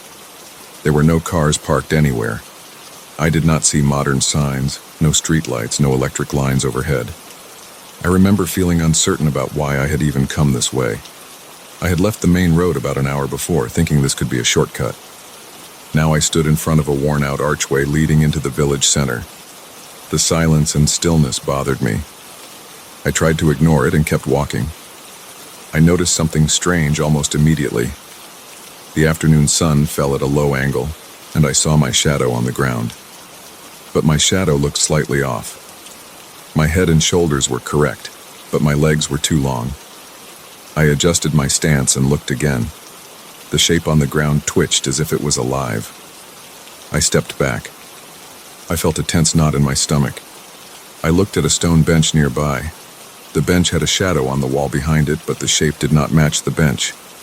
The bench was straight and simple, but its shadow curved along the wall as if sliding around a corner. I blinked, rubbed my eyes, and looked again. The shadow continued to shift, moving a few inches every time I looked away.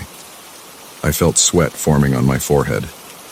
I walked deeper into the village, moving slowly. The stone pavement under my boots was uneven.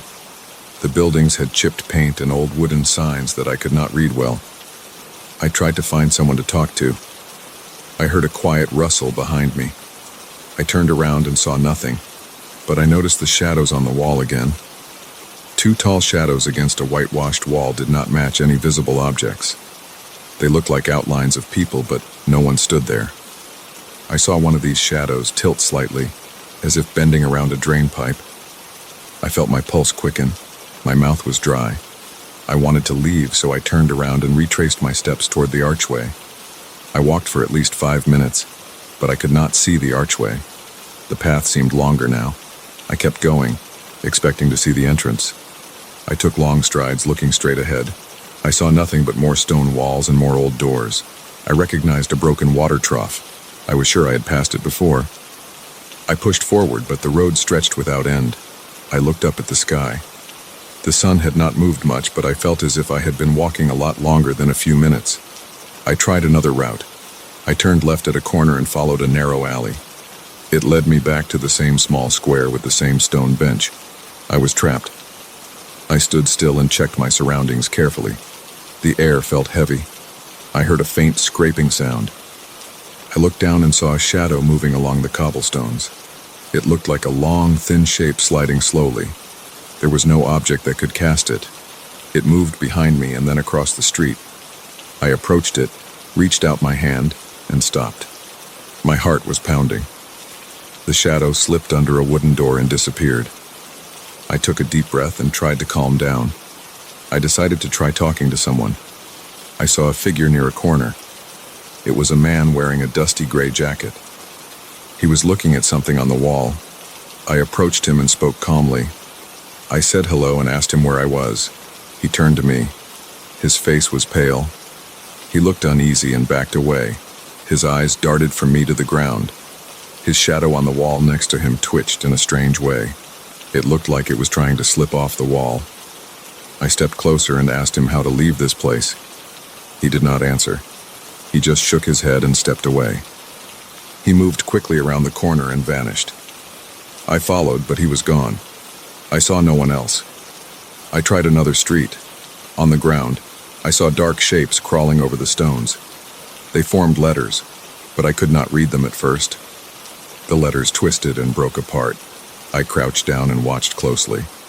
The shadows rearranged themselves, forming words that made no sense. Trass, Ren, SLA. Then they scattered. I wiped my forehead. I tasted salt on my lips. I felt a slight tremble in my hands. I was afraid and I did not know what to do. I wanted to leave, but the exit was gone. I tried to remain calm and think step by step. I walked around the village, checking doors. Many were locked. I found an old inn with a wooden door that creaked open. Inside, the air was stale. There were tables and chairs, but no one was there. I saw dusty lanterns and empty shelves. The floorboards squeaked under my boots. I noticed the shadows again. On the far wall, the shadows of the tables and chairs formed strange shapes. The chair shadows moved even though I was not moving. I stepped closer. They spelled out something for a moment. Stay. Then the shadows changed shape and stretched upward. I backed away. I felt my heart race. I left the inn, stepping outside again. I tried to call out. I shouted for help. My voice echoed. I heard a whisper behind me. The whisper sounded like my own name, said by more than one voice at once. I spun around. No one stood there. but the shadows on the wall across the street flickered.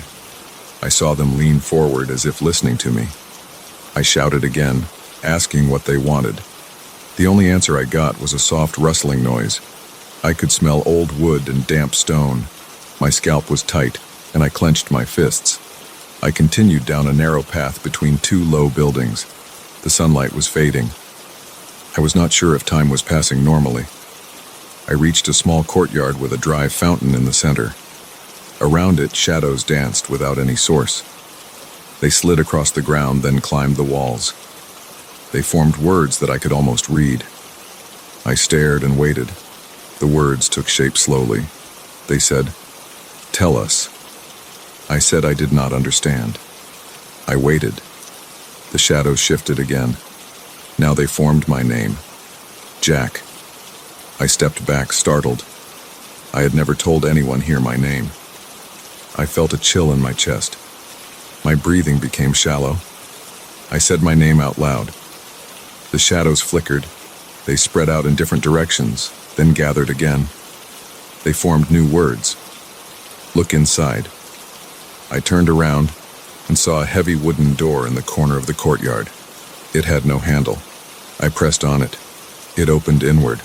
Inside there was a small room with a stone floor and no furniture. On the floor, I saw a pattern of light and dark shapes. I did not see a lantern or candle. The pattern changed as I stepped in. The shadows formed a sentence on the ground. It said, "Acknowledge us." I swallowed hard. I said I saw them and knew they were here. I said I understood they were communicating. The shapes broke apart and reformed again. Now they showed an arrow pointing outside. I followed the arrow and stepped back into the courtyard. The shadows circled around the fountain, then stretched out toward a doorway on the other side. I followed them to a low building with cracked plaster on the walls. I pushed the door, and it creaked. Inside, the floor was covered in dirt. I saw a lantern hanging from a beam. I tried to light it with my lighter. The flame flickered and caught. The inside of the room smelled like old earth. The shadows here were calmer, staying on the walls. They spelled out a new phrase. "Say it out loud." I asked what they wanted me to say. The shadows moved. They formed the word understand. I repeated the word understand. Then I waited. The shadows separated into thin strips and crawled out the door. I followed them outside.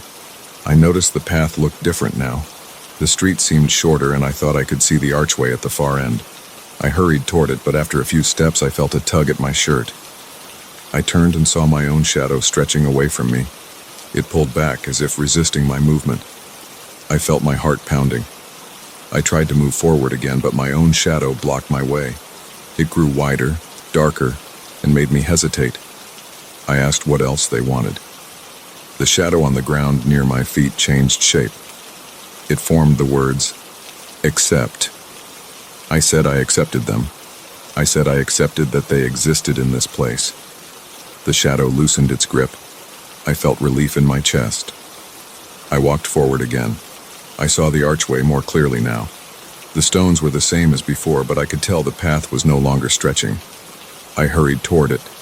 My boots scraped the ground. The air felt lighter, but I was not free yet. At the edge of the archway, I saw a cluster of shadows stacked on top of each other. They formed a sentence across the ground. "Say what you know." I spoke out loud. I said I knew they were here. I said I knew they could move and form words. I said I knew they had kept me from leaving because they wanted me to acknowledge them and understand them. I said I understood that they had been trying to show me something. I said I understood their message. The shadows thinned out. They spread over the walls and street, no longer forming letters. I stepped through the archway.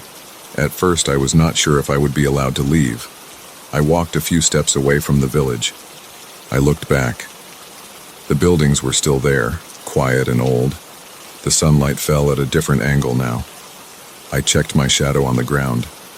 It matched my body perfectly. My legs were the right length, my shoulders aligned correctly, and it stayed in place.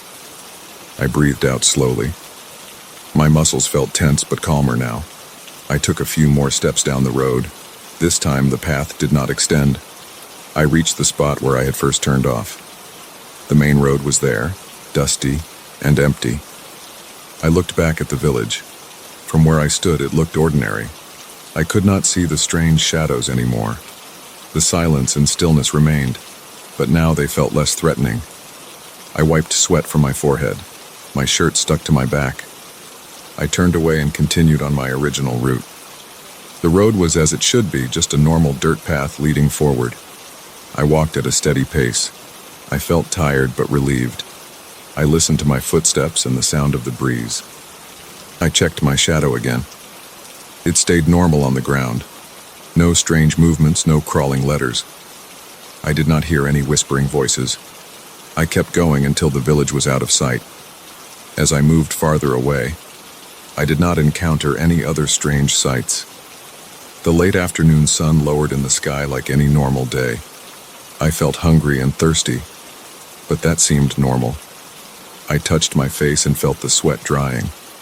My throat was scratchy, and I swallowed. I looked around for a place to rest. I found a flat rock and sat down. I took a few breaths. Everything felt solid and clear. I thought about what happened back there. The shadows had asked me to acknowledge them and understand them. I had done that. After that, they let me go. I felt the tension leaving my shoulders.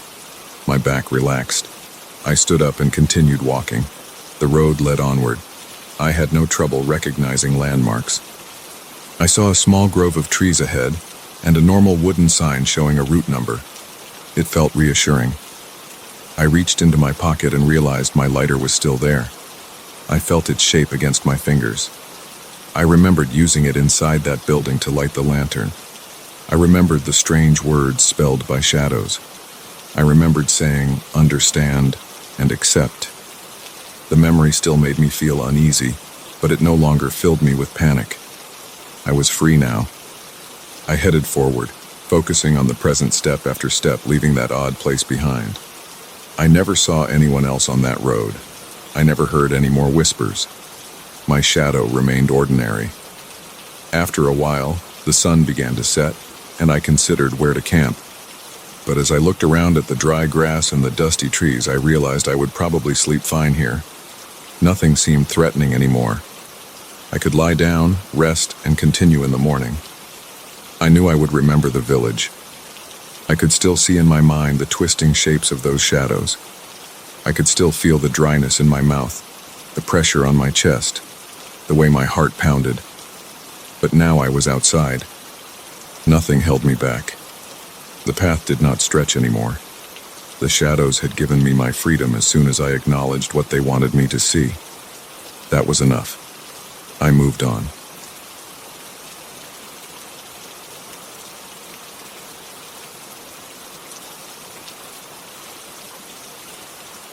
I was just trying to get home. It was late, past midnight, and the street in front of me had no lights at all. The air smelled like dirt and old leaves, and I could barely see my own shoes. I felt tired, sore in my shoulders and knees, and I only wanted to reach my apartment and drop into bed. But right then I noticed something off. The road led me forward into complete darkness, and when I reached the end, heavy rain began, sudden and pounding. I saw a house on my left unlit, windows hidden behind thick curtains and the front door half open. I stood there staring at the dark shape of this place, and something about it did not feel right. But the rain was cold, and I had no umbrella or coat. I told myself I would only wait inside for a few minutes until the rain slowed down. I took out my phone and turned on its flashlight. The battery was low, but I thought it would last long enough for me to stand inside and get a sense of the place. That was my first mistake. I step inside, holding my phone up so I can see the floor in front of me. The interior is so dark that my small light barely helps. My shoes scrape against something like dry dirt or old splinters. The smell inside is strange. I smell candle wax, like a melted candle might still be around, and something else that reminds me of sweat. Not fresh sweat, but the kind that clings to old clothes that haven't been washed in weeks. The air is stale, heavy, makes me breathe shallow and slow. I close the door behind me, but it does not shut all the way. The The rain outside is so loud I can hear it hitting the ground, and there's a slight draft that slips through the doorway. The place is silent except for the rain. I stand still for a few seconds. My heart beats a bit faster because I am somewhere I should not be. I know it. I feel my pulse in my neck. But I tell myself it's just a house. Maybe abandoned. Maybe someone left it open. Maybe a homeless guy is squatting inside. I try to relax. I look around. My phone light flickers over the walls. The wallpaper looks old, maybe peeling in places. I see a corridor leading deeper into the house, and to my right there's a space that might be a living room. Everything is dark and silent inside. I do not see furniture, at least not big chairs or tables. I step forward and my foot bumps into something hard and wooden. I angle the phone down. It's a small stool, turned upside down. The legs stick up at odd angles, and there's a melted candle on the floor beside it. The wax formed a puddle, hardened into a thick lump. I feel uneasy. I do not want to spend more time here than I have to, but I do not want to go back outside. The rain is relentless, and I'm already getting damp from the moisture in the air. I move forward slowly, careful not to trip. As I pass along the hallway, I notice something on the wall. My phone's light shows me a mural painted on what seems like old wallpaper. There are human figures, but their faces are missing any features. Where eyes should be, there are just empty holes. Where mouths should be, there's nothing. Just blank ovals. They stand in groups, their arms at their sides, their bodies tall and thin. I feel my stomach tighten. Who would paint something like that? The silence breaks when I hear a slow sound above me. It's like someone is dragging their feet across a wooden floor. The noise is faint but steady. Along with it, I pick up something else. A muffled voice, humming or singing a tune I cannot understand. The sound is low and quiet, like someone with their mouth pressed against cloth. I stand still, holding my breath. My chest feels tight. I do not want to call out. I do not know who is up there. I'm in a strange house at night, and I do not like this situation at all. I decide to check if I can leave. I turn around and walk back to the door. I push it, but it feels stuck. I had closed it without pulling it tight, but now it won't open. The handle turns, but the door will not budge. I press my shoulder against it, but it's like something is holding it closed from the outside. I consider throwing my weight into it, but I worry it will make a lot of noise. I do not want to draw attention. I feel sweat forming on my forehead and under my arms. I grip my phone tighter and turn back to look into the dark house. The sound upstairs continues, the slow dragging, the muffled humming. I feel my heart beating faster now. The corridor leads me to a small staircase that goes up. Before I head that way, I try to find another exit. I open a door to my left. It's a small room, maybe a storage room. It smells musty, and I see shelves with empty jars, old cloth, and some boxes. The walls in here are closer, like the space is tighter than it should be. I try the window. There's a window behind a heavy curtain. I try to move the curtain, but it's stiff and heavy. The window behind it is blocked by something that feels like boards nailed across. I hear a slight creak as I press.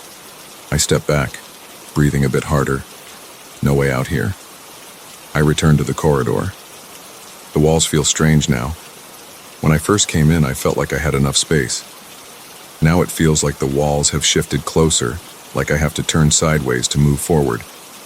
The wallpaper scrapes against the fabric of my jacket. I can't explain it, but the space feels tighter. I think about trying another room, so I check a door on the right. It's also stuck. I put my shoulder into it, and it doesn't move.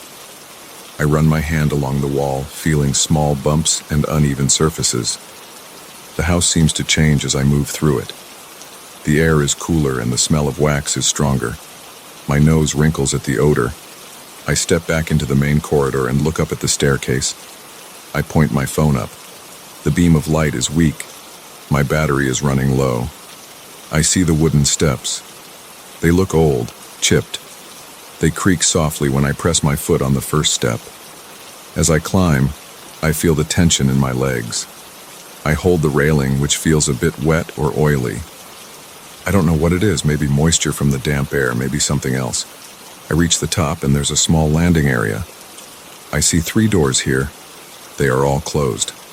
The humming and dragging sound is louder. It comes from behind the door at the end of the landing. The door on my left is locked. I try it quietly, just a gentle push, but it does not move. The door on my right opens into a narrow room. Inside, it's almost empty. The floorboards creak as I step inside. I sweep my phone light around. The walls here have more of those human figures without faces. This time, some of them have their arms raised. The paint is rough, like someone used their fingers instead of a brush. I feel a twisting in my stomach. I just want to leave. I see a small closet in the room.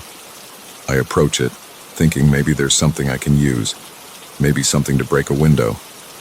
I open it. Inside, there's a candle on a small plate and a box of matches. The candle is half burned. The smell of wax is stronger here. I pick up the candle and matches. I want some light that's not dependent on my phone's battery.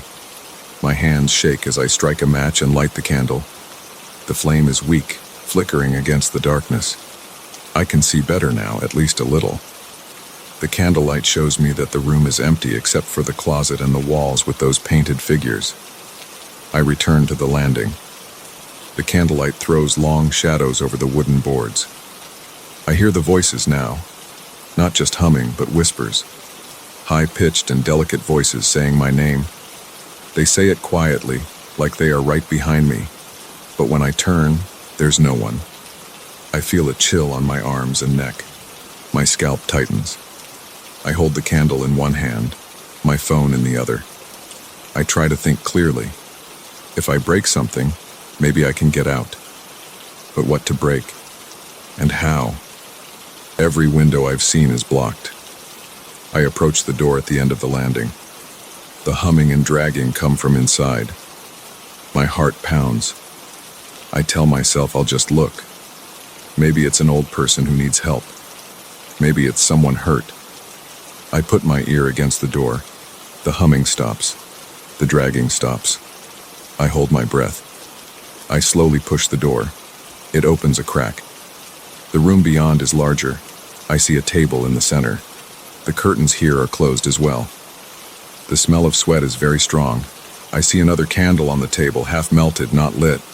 On the walls there's another mural. This one is bigger, and the figures are closer, their eyeless faces turned toward the center of the room. I step inside, holding my candle up. The floor creaks loudly. My heart jumps in my throat. I look around. No one is here. The room is empty, but I could have sworn I heard someone. I walk around the table. On it, there's a piece of cloth folded several times. I lift it carefully. Beneath it, there's a set of small tools, like chisels or carving knives. They look old and used. The blades are worn down. I don't know what they're for. I put the cloth back down. I realize I'm breathing hard. I try to calm down, but I hear something behind me. It's the whispering again. They say my name. I turn around fast, holding the candle out. I see the door closing by itself. I run to it. I pull the handle, but it won't open. I curse under my breath. I shove against it. It does not move. I try kicking it, but the sound is hollow and doesn't help. I step back, panicking. I shine my phone around, looking for another way out. I see a second door on the far side of the room, hidden behind a drape. I push the drape aside and see the door. I test it. It opens. A narrow staircase goes up again. Another floor. I don't want to go up again. I'm already trapped. But I can't stay here. I head up. The candle flickers and wax drips onto my fingers. It burns a little, making me wince. The stairs are even tighter. I have to hunch my shoulders. My knees knock against the steps. I feel the wood pressing in on me. The whispering follows me, soft and careful, repeating my name, elongating the vowels. I swallow hard, my throat dry. At the top of these stairs, there's a small hallway with a single door. No decorations, no murals here. The walls are plain but dirty. I smell something sour. I step forward. The candlelight shows scratches on the door's surface like someone scraped it with their nails. I try the handle. It turns. I open it slowly. Inside, I find what looks like an attic room. The ceiling is angled and the space is cramped. The only light is from my candle. My phone is almost dead. The battery icon is flashing. I turn off the phone's flashlight to save what's left and rely on the candle. I see shadows along the floor. There's a mattress in one corner, old and stained. A small wooden box sits beside it. I walk to the box, each step making my legs shake. I open the box. Inside, I find a key and a folded piece of paper. I hold the candle over it and read what's written. It's just a list of names.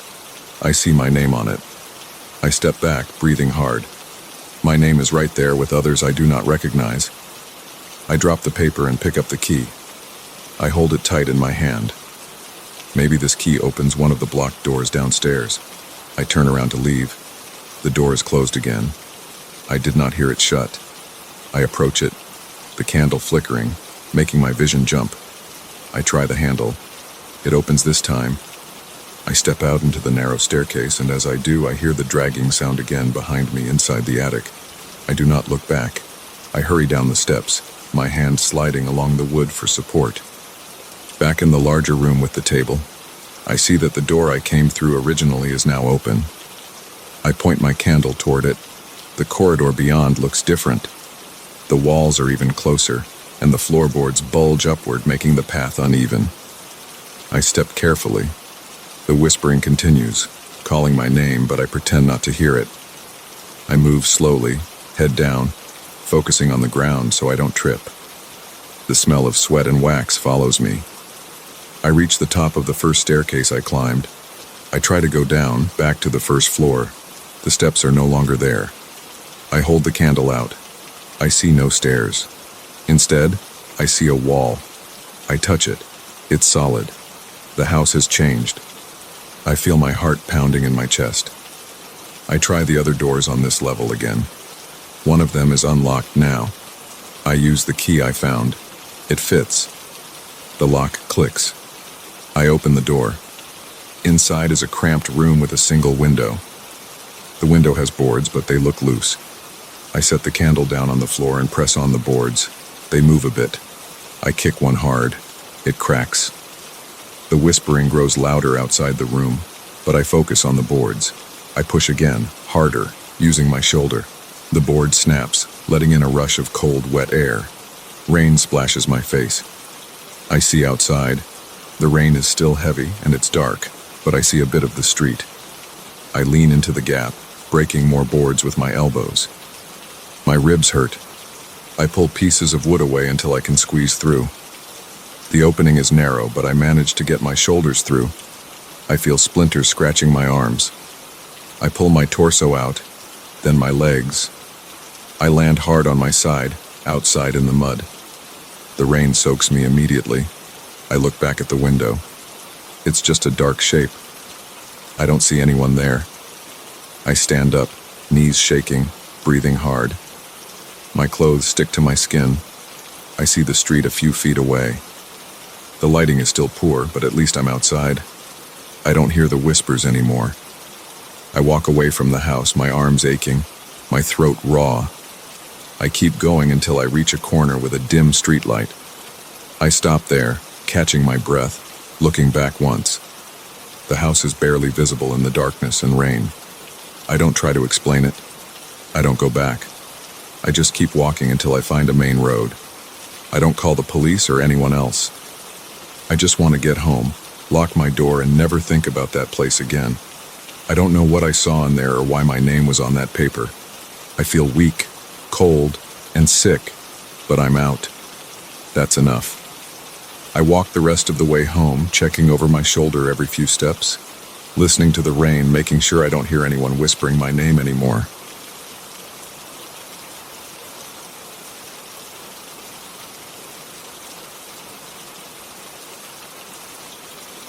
I pushed open the old wooden door at the back of the abandoned church and stepped inside. My flashlight caught dust drifting in the stale air. The smell reminded me of old cellar rooms where nothing moves for months. I had come here because people talked about noises under the floor, about strange lights flickering through cracks in the ground, and about voices that nobody could trace. I did not believe in any of it. I just wanted to see the truth. I wanted to know if there was something real down there, not in any abstract sense, but in the most direct way. I had to crawl around, check the stones, push through dirt if needed. I was prepared to do that. Nothing fancy, just facts. I walked through the old church hall. It had no benches, no altar, nothing except broken pieces of wood and stone. There was a heavy silence. My own breathing sounded too loud. I kept my flashlight aimed at the floor, searching for the old trapdoor that some people mentioned. I saw cracks and dents in the wooden boards. After a few minutes of searching, I found a square outline near the corner. I pressed on it. It creaked and lifted a bit. I put the flashlight handle between my teeth, used both hands, and pulled it up. Underneath, there was a rough set of stone steps going down into darkness. I tested the first step and found it solid. The smell down there was different. It was damp and thick. The air felt heavier. I climbed down, one hand on the stone wall for balance. My flashlight beam moved along the steps, showing dust, small bits of debris, and some kind of moss on the walls. The steps were uneven and cold. I tried to keep my breathing steady. At the bottom, I found a narrow passage. It looked like a stone tunnel, about as wide as my shoulders. The ceiling was low. I had to bow my head to avoid hitting it. My flashlight only reached about 10 feet ahead. Beyond that was darkness. I moved forward. The sound of my boots scuffing on the stone floor seemed to bounce back to me. After a short distance, I found a larger area. It looked like a corridor branching off into two directions. The walls were covered in patches of moisture. There were scraps of what looked like old cloth on the ground, torn pieces covered in black stains. I knelt and touched one piece. It felt stiff and rough. I tossed it aside and moved on. In one direction, I saw a faint reflection, as if something shiny was catching my flashlight. In the other direction, it was just darkness. I decided to go toward the reflection. I walked slowly, careful not to slip on the wet stone. After maybe 20 steps, I found a small alcove carved into the wall. There were several candles there.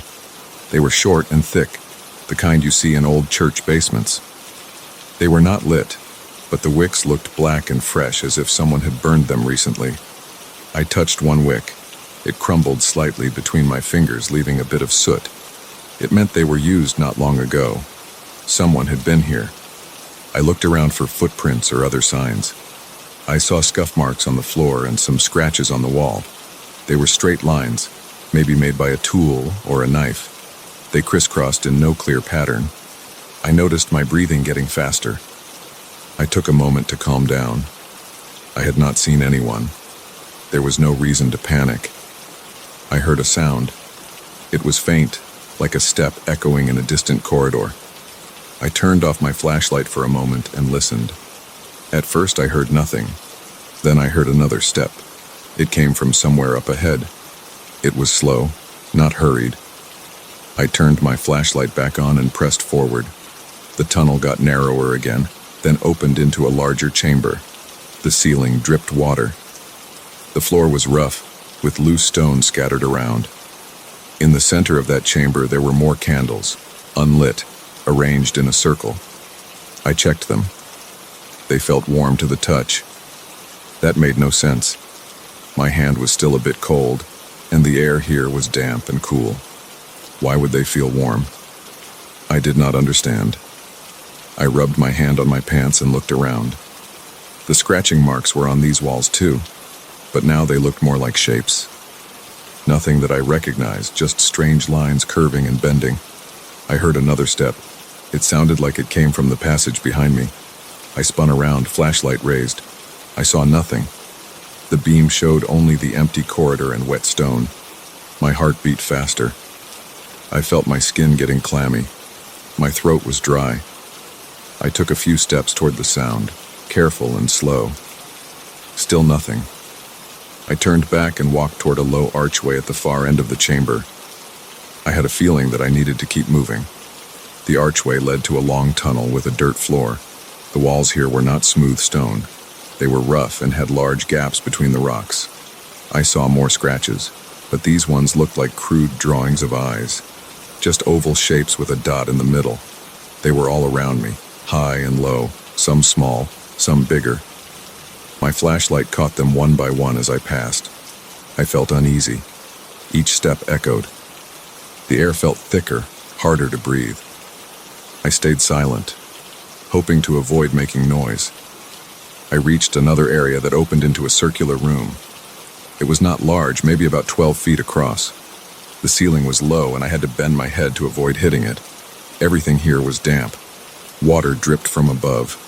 The ground was muddy. My boots sank a bit into the sludge. All around the circular wall, I saw painted eyes. These were not just scratches.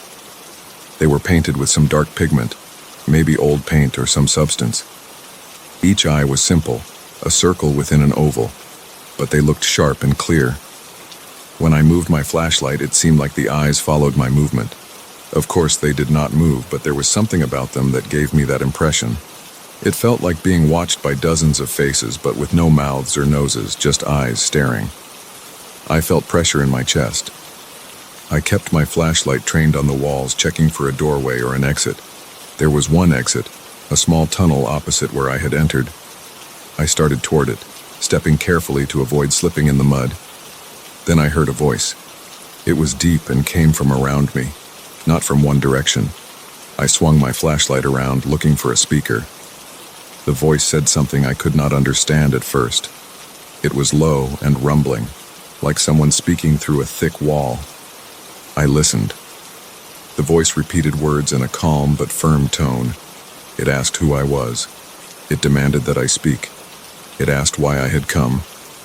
The voice was not loud, but it filled the room. I could not tell if it was a recording or a person. It sounded too close, yet I saw no one. I shouted that I was just looking around. My voice sounded weak compared to that deep tone. I tried again, speaking louder, asking who was there. No answer, just a soft rumble. Then it asked about my faith. It asked if I believed in anything. It asked if I trusted what I saw or what I felt. My heartbeat thumped in my ears. I tried to ignore the questions. I looked for a way out. But the tunnel opposite me seemed to narrow and twist. I could try it, but I was not sure where it led. The voice asked about my courage. It asked if I had the strength to continue forward. It said something about the importance of truth. I told it I did not know what it meant. I said I did not come here to answer questions. I just wanted to see if anyone was hiding down here. The eyes on the wall seemed to stare. The voice asked again and again why I came. It asked if I believed in the church above or the ground beneath. I told it I did not believe in anything. I said I was just a guy with a flashlight. The voice grew quieter but kept talking. It asked if I would keep moving forward or turn back. I did not know what to do. My stomach felt tight. I could feel sweat on my back. My throat was dry. I took a step toward the exit tunnel. The eyes on the wall seemed to shift. It must have been my imagination, but it felt like their gaze moved as I took another step. I decided to go forward, just to see where the tunnel led. I could not stand in that room any longer. The voice followed me, asking more questions. It never shouted, never whispered, just kept a steady, deep tone. It asked why I did not answer. It asked if I was afraid. I told it that I had nothing to say. My voice sounded shaky. My flashlight beam showed a narrower passage now. The ceiling got even lower, so I had to crouch. The smell was stronger here, like wet earth and rotten leaves. I stepped carefully over puddles. My boots made a sucking sound in the mud. I heard movement behind me. It sounded like footsteps, slow and deliberate. I did not turn around. I just kept going. The voice asked if I thought I could escape. I ignored it. I moved on. The tunnel turned left and then right. My knees began to hurt from crouching. I had to put one hand on the wall to steady myself. The stones felt cold and slimy. My flashlight started to flicker. I tapped it, hoping it would stay on. After a few minutes of this narrow passage, I reached a slightly wider space. It was another round chamber, smaller than the last one. The walls here were covered in marks that looked like letters, but they were not letters I understood. They were straight and angular. I ran my finger over one. It was carved into the stone. I heard the voice behind me, asking what I sought. It asked what I hoped to find. I still saw no one. I felt a chill on my neck. I tried to ask who it was. I got no direct answer. It asked if I believed that I was alone. I had no answer. I just said I wanted to leave. It asked if I wanted to go back the way I came. I looked around. There was only the tunnel I had come through.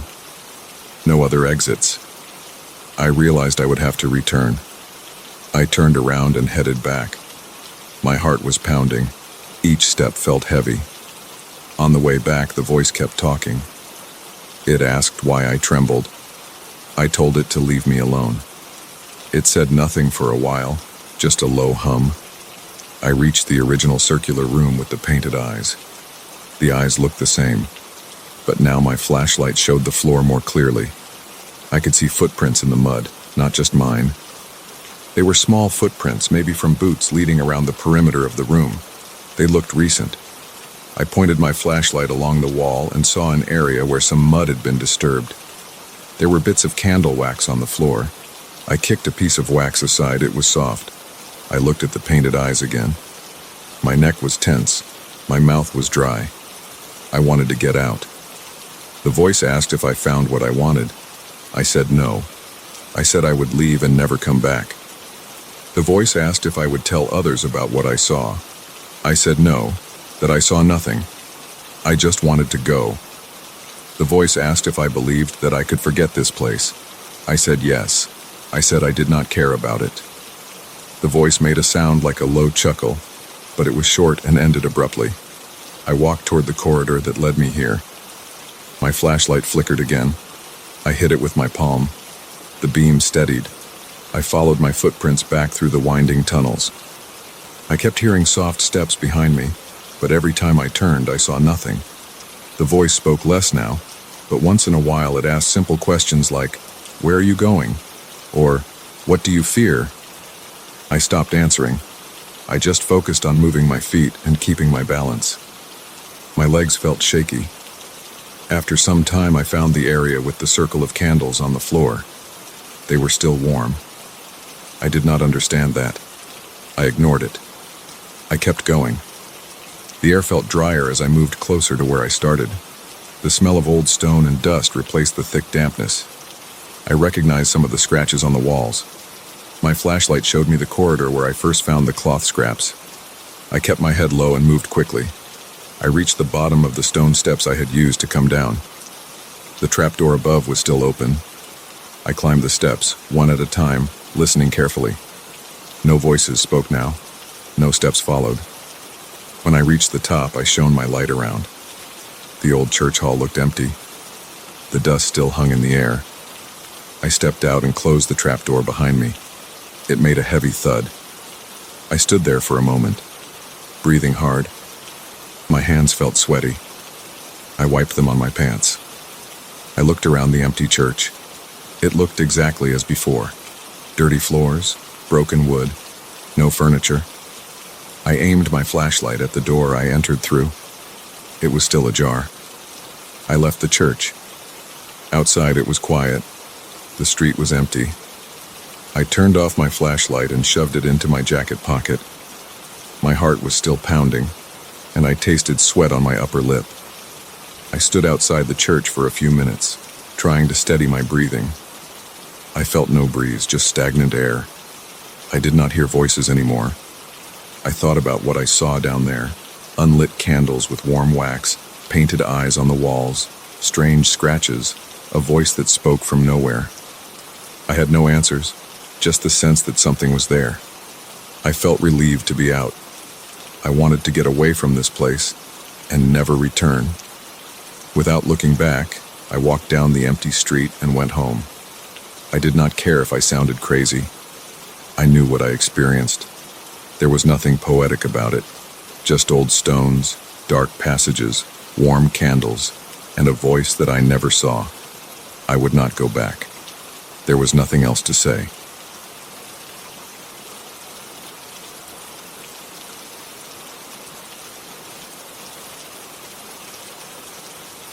I remember standing on the edge of that bridge looking down at the river, trying to see my face in the water.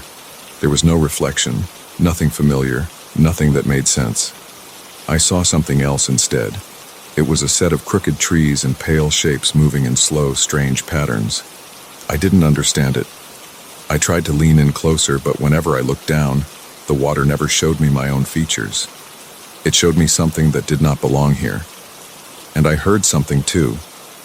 A noise, a whisper. I stood there, uneasy, feeling like I had been singled out by something I couldn't explain.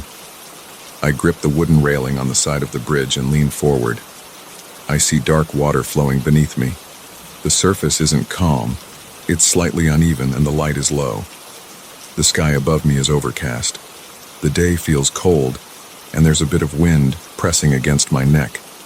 I squint, trying to get a better angle, but my face is still missing. Instead, I see those trees.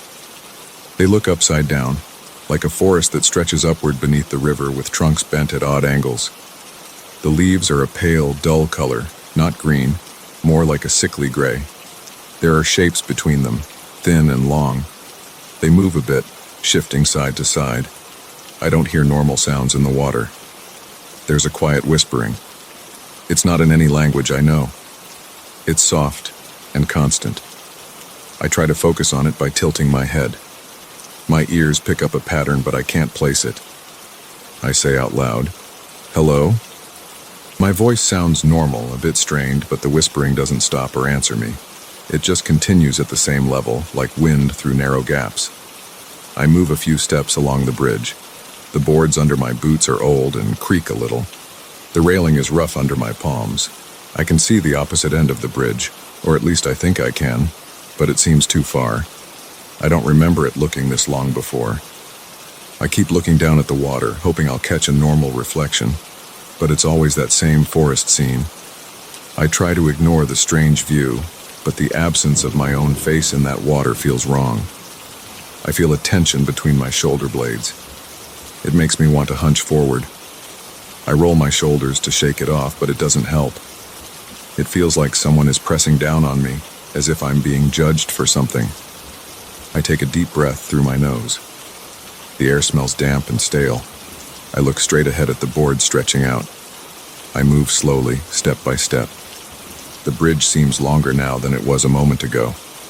I stop and look back, expecting to see the end I came from. It's still there, but it looks no closer than the far side. I call out again, "Is anyone here?" My voice drifts off without an echo. The whispering beneath me continues. I don't understand what's happening, and my stomach feels tight. I feel sweat on my forehead despite the cold air. My hands are slightly trembling. I kneel down and run my fingertips across the surface of a plank. The wood is damp and rough. I want something solid and normal to focus on. I press harder until I get a tiny splinter. I grunt quietly and stand up again. I step to the right side and lean over to see if the railing's reflection appears. The bridge's shape is there in the water. I can see the outline of its beams and the shape of the railing. Everything but me is reflected, twisted into that strange upside-down forest. It's like the forest and the bridge's reflection have merged. But where I should appear, there's just more of that weird landscape. I wave my hand over the edge. The reflection doesn't show my arm, just that strange scene shifting slightly, as if disturbed by my movement. I feel the pressure on my shoulders getting heavier. My neck tenses. I clench my jaw. I try to ignore it and move forward. The boards creak under my weight. I walk slowly, focusing on each step. I look ahead, trying not to glance down anymore. After a few dozen steps, I can't help it. I look down again. The forest is still there.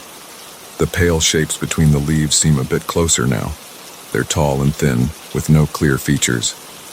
I try squinting to see if they have faces. I can't make out anything.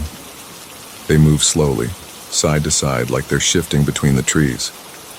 The whispering gets a bit louder, or maybe I'm just imagining it. I lean in and say, "I can't understand you." The whispering continues at the same pace, the same volume. I rub my face with one hand, feeling my stubble, my nose, my forehead. I'm still here, still the same person I've always been. But the water refuses to show me. It's as if I'm not part of this place. My chest feels tight. My legs feel heavier. I wonder if I should turn around and go back. I turn and walk in that direction for a while. The boards keep going. I don't reach the end. I stop and turn forward again. I feel my pulse in my neck, a steady, nervous rhythm. I try something else. I find a small chunk of loose wood near the railing, maybe a broken piece. I pick it up and toss it over the side, aiming for the water. I wait for a splash. There is none. It just disappears. The scene beneath doesn't ripple. The whispering doesn't pause. I feel my throat tightening and I swallow hard.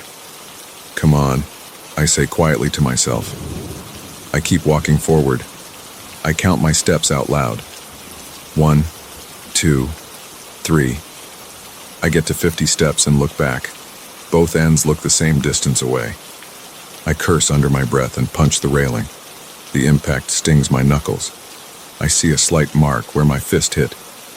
The pain is real. That's something I know for sure. I'm not asleep. This isn't a dream. I lean over the railing again just once more to see if anything has changed. The forest beneath the water still looks the same. The trees are twisted and thick, bending in odd directions. The shapes are moving slower now, or maybe they are just watching. The whispering continues. I try to repeat the sounds I hear just to see if it changes. Hus, ra, lu, I mutter, imitating the whispers as best I can. Nothing happens. The pressure on my shoulders remains. It's heavier now, making me hunch. I try to straighten my back, but I can't. It's as if something invisible is pushing me down. I walk faster. My boots slam on the boards. My breathing is heavier. I can feel sweat running down my back. I don't know what else to do but keep moving. The whispering rises and falls in waves, never stopping. My legs feel tired, but I don't stop. I want to see if the end ever appears. I stare straight ahead. The sky above me is still gray. The wind is still there, but it never gusts hard, just a steady light pressure. I try not to think. I focus on the boards. They are uneven, worn, some darker than others. I focus on the smell of damp wood. I focus on the weight on my shoulders. It feels like hands pressing down, but I can't see anyone. I swing my arm behind me, feeling the air. Nothing's there. After what feels like a long time, I notice something different ahead. The far end of the bridge looks slightly clearer, as if the fog in the distance lifted. I see a shape that might be solid ground. I pick up my pace. Each step echoes, dull and hollow. My breathing is fast. My mouth is dry. I just want to reach that end. I don't understand this place. I don't know why I'm stuck here. I just know I need to keep going. As I get closer to what seems like the far side, the whispering gets louder. I cover my ears. It doesn't help. The sound seems to come from all directions, or maybe from inside my head. I grit my teeth and move faster. The weight on my shoulders increases. It's hard to stand straight. I have to bend forward slightly, my arms hanging at my sides, swinging as I hurry along. I risk one last look at the water. The forest is shaking now. The pale shapes are clustered together, pressed close to the trunks. Their movements look frantic. The whispering grows more intense. I want to scream at them, but I know it won't help. I keep going. My boots scrape the wood. My feet ache. My shoulders burn. I can smell my own sweat mixing with the damp air. I don't pause. I don't slow down. I focus on the end of the bridge. It's closer now, maybe just 100 feet away. I can see a muddy bank. I can see some rocks. I don't remember what lay beyond this bridge before, but right now it's all I want. A solid place to stand that isn't suspended over that impossible scene below. I feel the boards under me becoming more solid. They don't creak as much. I step and step until I'm almost there. The whispering is louder than ever, almost a hiss. I try to speak again, just to calm myself. "I'm leaving," I say in a strained voice. "I'm going." My words sound weak, but at least I can hear them. I step off the bridge and onto firm ground. The dirt is damp and cool. I feel it through my boots. I turn around and look back. The bridge is there, but it looks shorter. I can clearly see the other side now, not too far away. The tension on my shoulders fades. My back straightens. I look down at the water from this side, and this time I see my reflection. My face is there, my eyes tired, my hair messy. I breathe out, relieved. I don't say anything else. I don't try to explain it. I just step away from the edge and keep walking forward on solid ground. My legs are shaky and my heart is still pounding, but I move. I put the bridge behind me. The whispering fades as I get farther away. I don't know what I saw. I don't know why the water refused to show my face for so long. I don't know why the bridge felt endless. But now I'm here, on the other side. The weight on my shoulders is gone. I keep moving. I feel the wind on my face. I hear normal sounds again, my boots on dirt, the quiet rustle of nearby bushes, my own breathing. The bridge is behind me. I touch my shoulders, feeling nothing odd. I look at my hands and see small cuts from the railing. They hurt, but it's a normal pain. I exhale slowly and walk away.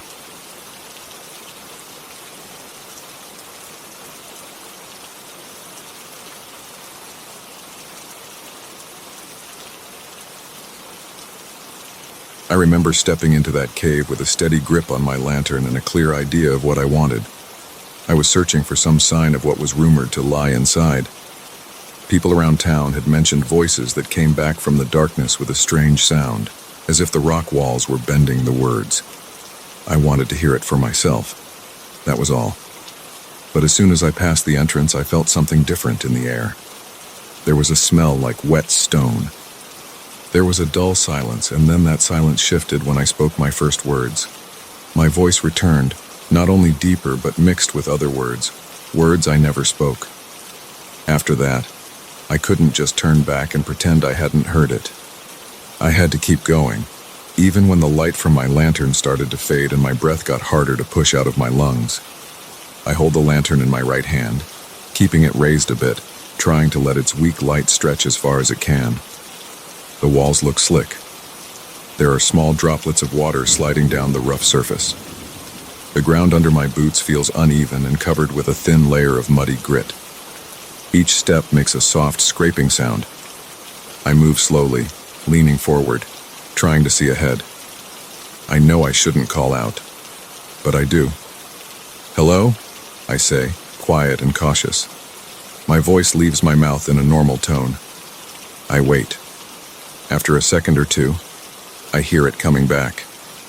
It's my voice, but the tone is deeper and there's something else. It sounds like it's repeating something else under it. Words I don't recall saying. It's hard to make them out, like a whisper beneath the echo. I stand still and listen. There's a steady drip somewhere deep inside. It echoes too, but the drip's echo sounds normal. My voice doesn't. I move on. The lantern flickers once and I give it a small shake. The flame inside dances. The metal handle feels cold. The air is heavy and it feels like I'm drawing each breath through a damp cloth. I try to breathe through my mouth, but it tastes stale, like old moss. I adjust my jacket collar and wipe my forehead with my free hand. There's a thin film of sweat there, even though it's not hot. It's the tension. I don't want to think about that. I just keep moving. Slowly, foot by foot. As I walk deeper, the corridor seems to narrow. The ceiling looks a bit lower. I can see small, sharp edges of stone above, and I try not to imagine them scraping against my head if I stand up too straight. I stay hunched. I hold the lantern out in front of me. I look carefully at the wet walls.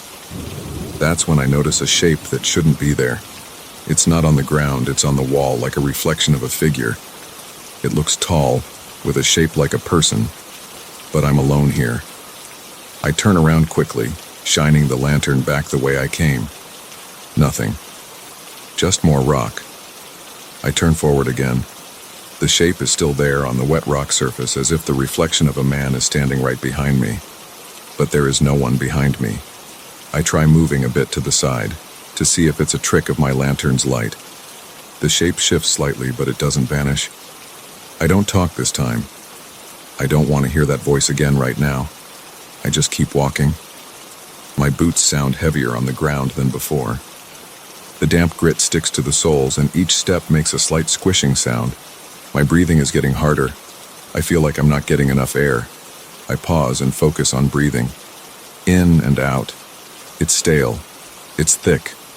I can feel it burning a little in the back of my throat. I try to calm down, thinking maybe I can turn around now and leave. I point the lantern behind me, but I don't see anything like a clear exit. It's too dark, and the lantern's light isn't strong enough to show me far behind. I keep moving forward. My footsteps echo, and each time they come back different. I hear small phrases mixed with them.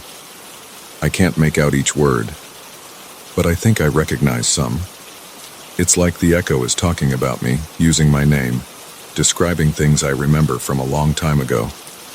I try to ignore it, but it's hard. It's my own voice, and yet it's not. It's deeper, rougher, and it places words I never said right back into my ears. I grip the lantern tighter. My knuckles feel stiff. I swallow hard, but my mouth is dry. I lift my free hand to my chest and press lightly, as if I can push more air into my lungs by force.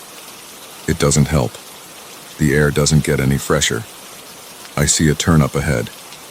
The cave corridor bends to the left. The ground slopes downward. I notice thin, shiny streaks of mineral deposits on the wall, reflecting the lantern's weak glow. The shape on the wall is still there, always staying at the edge of my vision.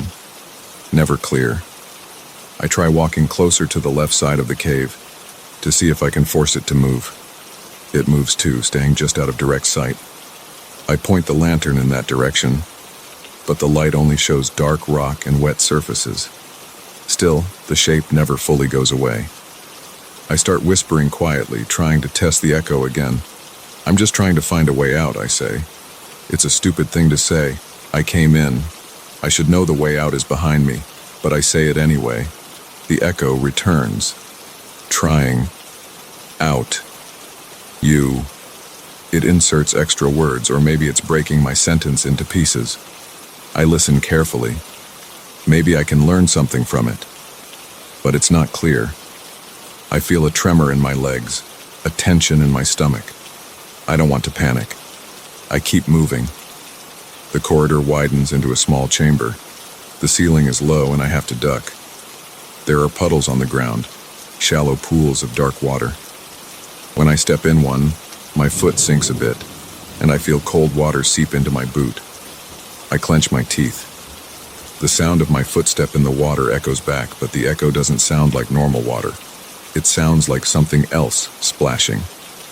I turn around again, hoping to catch whoever might be behind me. I see no one. Just the same walls, the same droplets, and that lingering shape in the corner of my eye. My throat feels scratchy. I lift the lantern closer to my face and breathe near the flame, hoping the small warmth helps. The flame flickers. It's weaker now. I can tell by how dim the chamber looks. I tap the lantern's base, trying to make sure the oil is still feeding the flame. It seems fine, but it's still weaker than before. The darkness around me seems thicker. I can smell something musty, like old clothing left in a damp place. I wonder how deep I've gone. It feels like I've been walking for a long time. My legs are tired, and my eyes feel strained from staring into darkness. I try to speak again, hoping to understand the echo. "What do you want?" I say. It comes back. "Want, you know, inside." The words are scattered. They don't form a proper sentence, but I catch the meaning. It's referring to something inside me. I feel a cold sensation run up my spine. I don't like this. I want to turn back now. I pivot slowly and try to walk the way I came. But after only a few steps, I realize I don't see any familiar markers. I'm not sure which way leads back to the entrance. The path looks the same in both directions. I step one way, and I see that shape move along the wall. I step the other way, and I see the shape again on the opposite wall. It's always there, never approaching, never backing off completely. My breathing gets louder. I can hear it echo. It comes back at me deeper, harsher. It's like the cave wants me to hear my own panic magnified. I can feel my heart thumping in my chest. The lantern's handle is slippery in my hand. I think about turning the lantern off to see if the darkness makes things clearer, but that seems stupid. Without light, I'll see nothing, and I'll probably trip and fall. I keep the lantern on, even though its light is fading. I walk forward again, picking one direction. The ground slopes down more, and I can feel the angle making my steps longer and harder to control. I try to keep my balance. I place my free hand against the wall and feel the wet stone. It's slimy. My fingers come away with some kind of cold, gritty film. I wipe them on my jacket. The echo in here is softer now, more distant. I don't know if that's better or worse. I try to speak again. Tell me what you are saying. I say it slowly, clearly, watching my breath form small clouds in the lantern's glow. The echo returns, but this time it sounds more mixed. I catch pieces, my name said in a distorted way, a place I remember from years ago, a time I made a choice I'm not proud of. I feel the tension in my chest tighten. I don't know why it's saying these things. The words are not exact. They come back jumbled, but I recognize enough to know it's pulling from my memories. My mouth goes dry again. I swallow hard. I don't respond. I just keep moving. The corridor narrows once more. I have to turn sideways to pass. My shoulder scrapes against the rock. I grunt from the discomfort. The echo returns that grunt in a strange, broken way. I ignore it. I continue until the corridor widens again. I see small stalagmites on the floor, thin and sharp. I step between them carefully. Each step makes my boot slip slightly on the damp stone.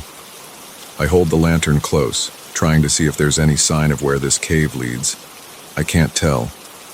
Everything looks the same. Wet rock, dark corners, small puddles.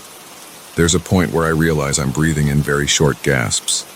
I stop walking and force myself to breathe deeper. The air tastes like old mud. I cough once, and the cough echoes back at me with a strange laughter behind it. I don't know what that laughter means. It could just be my cough bouncing in a weird pattern, or maybe I'm hearing what I think I'm hearing. I try not to think about it. I take another step. The shape on the wall is there. It's always there. If I look directly at it, it's just a shadowy pattern on wet rock. But when I'm not looking straight at it, it looks like a person standing at a distance watching me. I try something new. I shout as loud as I can. I know you're here. Show yourself. My voice comes back, deeper, twisted, repeating some of my words out of order. I hear my name again, my past again, more fragments of my life that I never said out loud. I listen carefully. Maybe I can figure out what it wants. But the more I listen, the more confused I get. The words are out of sequence, like scraps of conversations I had long ago, repeated in a low, rumbling tone. I feel sweat on my forehead again. My jacket sticks to my back. My throat aches. I continue forward. I try to check the time, but I have no watch. I have no sense of how long I've been here. It could be hours, or just minutes. My legs are sore. My fingers feel stiff. The lantern's flame is even weaker now. The light barely reaches a few feet ahead. I shake it again carefully, trying to stir the oil. It flares for a moment, then settles back to a weak glow. I hold it close to my face and look around. I see a passage on the right.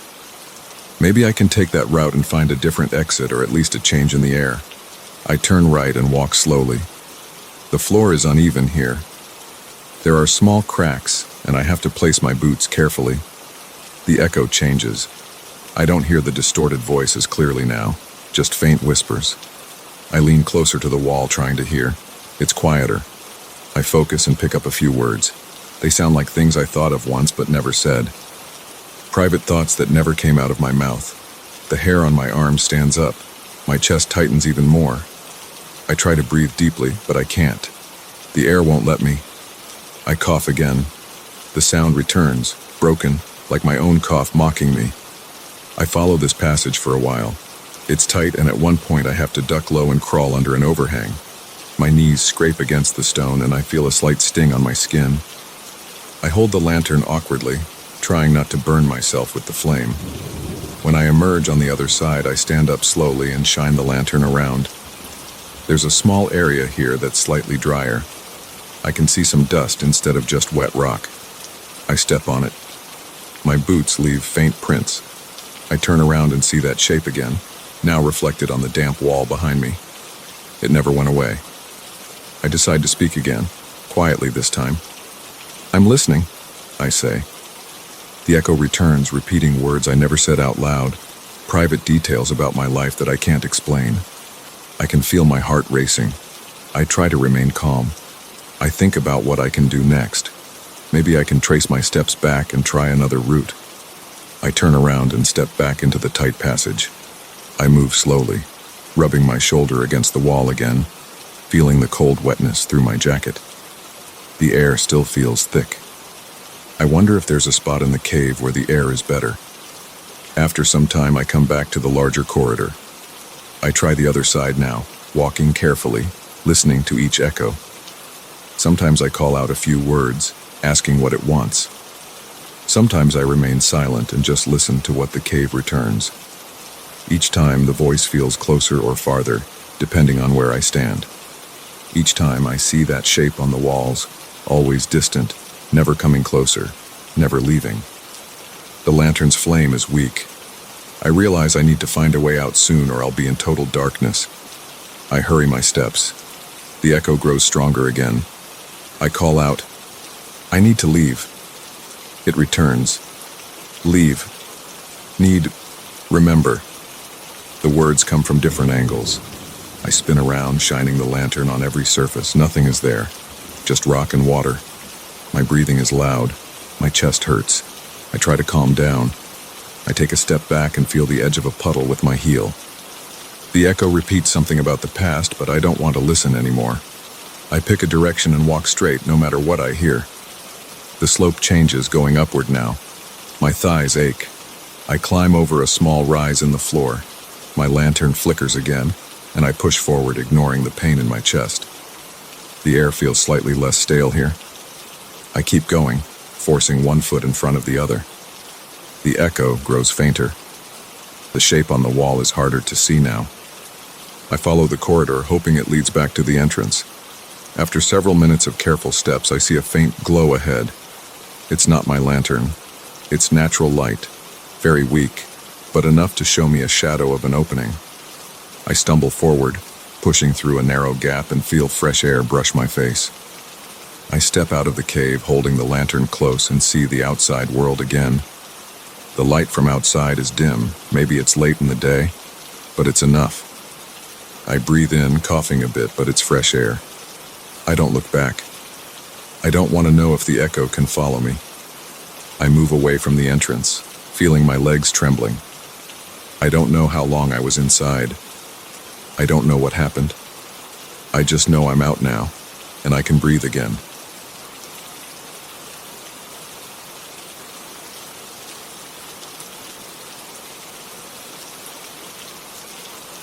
I stepped into that old theater with my ticket in hand. It was late, almost midnight. The lobby smelled like dust and old fabric. The walls looked stained. I handed the torn stub to a bored attendant who barely glanced at me. He pointed silently down a narrow corridor. I walked inside. The place looked neglected. The floors creaked, the seats were red but worn out, and some of the armrests felt loose. I had never been there before, but I wanted something different that night. Something simple and quiet. I found my seat in the middle row. The audience was small, maybe 20 people, all seated and facing forward. No one spoke. They just sat still, hands on their laps, eyes on the stage. I sat down. The seat made a slight snapping sound as I adjusted myself. I waited. The lights were dim, and there was a single spotlight on the old velvet curtain. After a few minutes, the curtain rose slowly. I leaned forward, expecting actors or at least a prop. The stage was completely empty. There were no chairs, no tables, no scenery, nothing at all.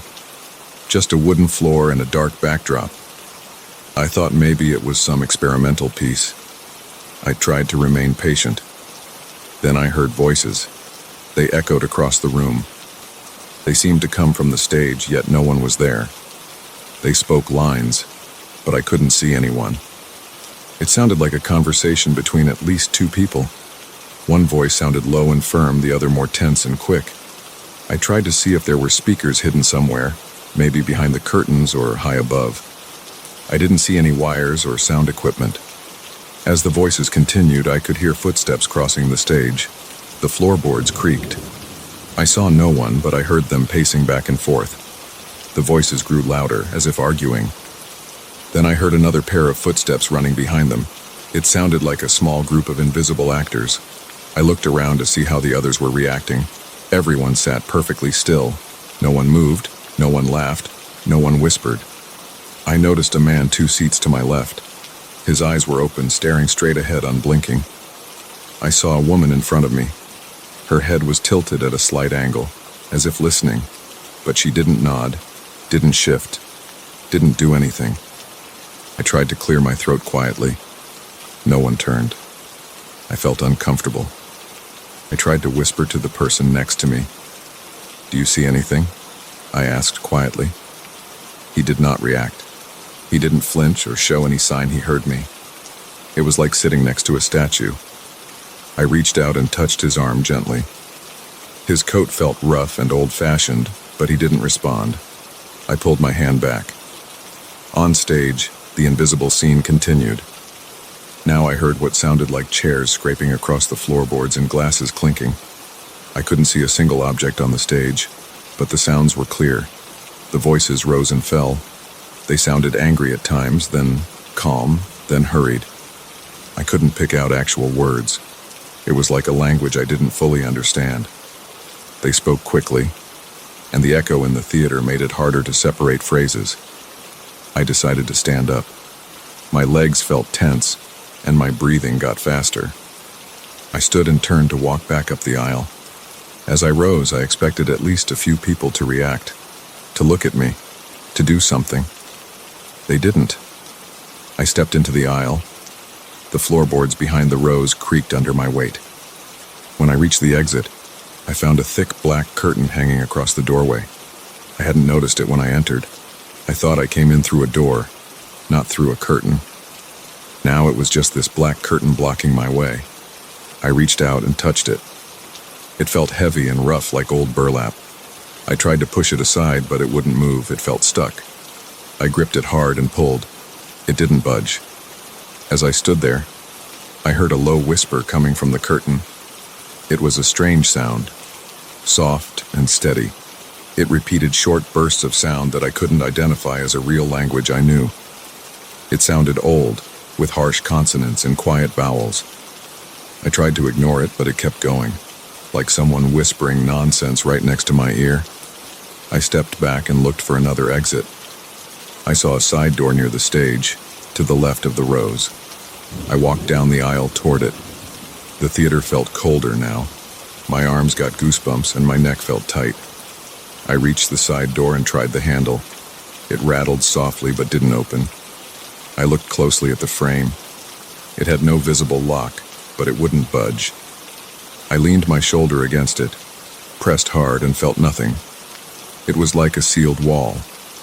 On the stage, the footsteps became louder. I still couldn't see anyone, but it sounded like a group of people running back and forth. I heard what sounded like heavy objects being dragged.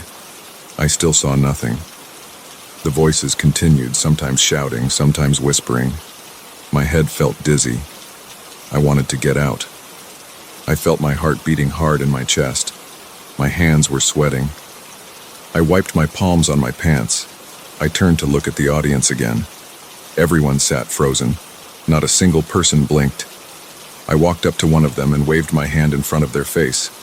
No reaction. I spoke loudly. "Hello? Can you hear me?" Nothing. I tapped one of them on the shoulder. Their body felt real, solid, warm even, but they didn't turn or move. I tried shaking one gently, grabbing their shoulders and rocking. Their body swayed slightly, but the head didn't move on its own. It was like a stiff doll, but heavier and warmer than a doll would be. I backed away. My breathing got quicker. My throat felt dry. I ran up the aisle to the black curtain again and tried to push through it harder. I leaned my entire body into it, pressing with my arms and shoulders. It gave slightly, but it pushed back as if something solid was behind it.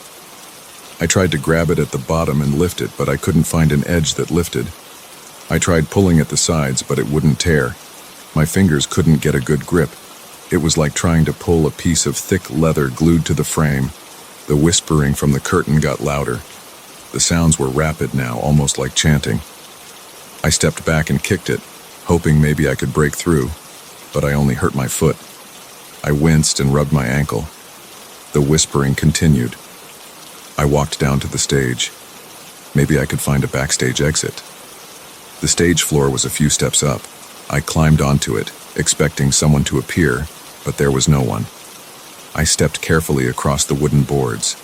They felt worn and uneven. The voices sounded as if they were right next to me, but I could see nothing.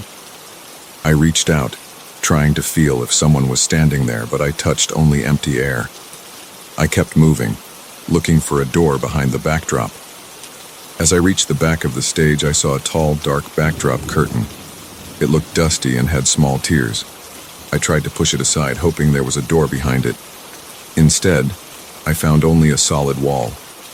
I tapped the wall with my knuckles. It sounded hollow. I tried pushing it, but it wouldn't move. There was no handle, no latch, nothing. Just a flat surface. On stage, the voices got quieter, but the sounds of movement did not stop.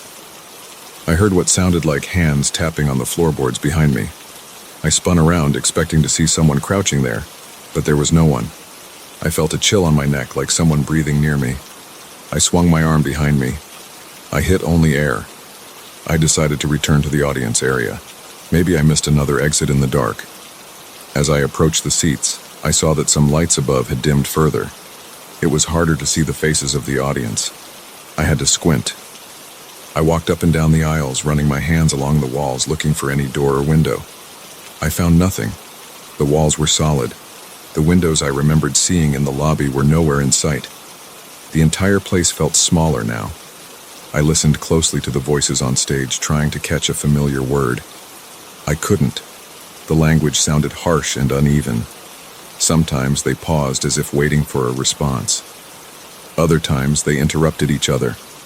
The footsteps never ceased. I tried ignoring them. I tried focusing on my breathing, slowing it down.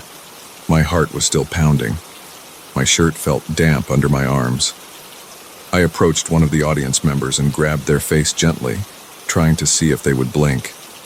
I pulled their eyelids down lightly. They were warm and moist like normal eyes, but the person didn't react. I stepped back again. I considered trying to break a seat or tear some fabric, maybe find something to break down the door. I grabbed one of the loose armrests and pulled. It wobbled but didn't come off.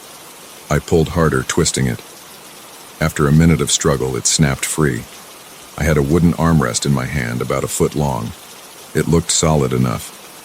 I carried the armrest to the black curtain at the entrance. I started hitting the curtain with it, trying to pierce it or rip it.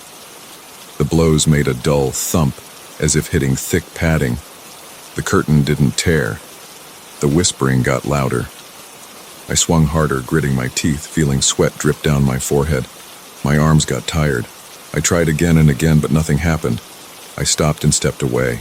My arms shook. I was breathing fast. I wanted to scream at it. I shouted, "Let me out!" My voice echoed in the empty space. The whispering continued, unaffected. I tried lighting from my phone, but there was no signal, and my phone's flashlight showed nothing special. The walls looked the same. The curtain looked the same. The audience remained still. The invisible voices kept going. I tried calling someone on my phone, but there was no service. I tried sending a text. Nothing went through. The screen showed no bars of signal. The time on my phone didn't change. I checked it 3 times and it stayed on the same minute. I couldn't figure out why. I slipped it back into my pocket. I knelt on the floor near the entrance and tried to slip under the curtain. I got down on my stomach and felt along the bottom edge. The bottom edge seemed fused to the floor. There was no gap. I stood up and tried pushing the curtain with my shoulder again, but it was useless. I walked back to the stage, thinking maybe I could find some kind of tool or rope. I searched the corners, felt the walls. I found nothing loose. I banged on the side walls, hoping for a hollow spot. Nothing. I stomped my feet, kicked a few boards, tried to pry them up with the armrest. The boards were nailed tight. My heart kept racing.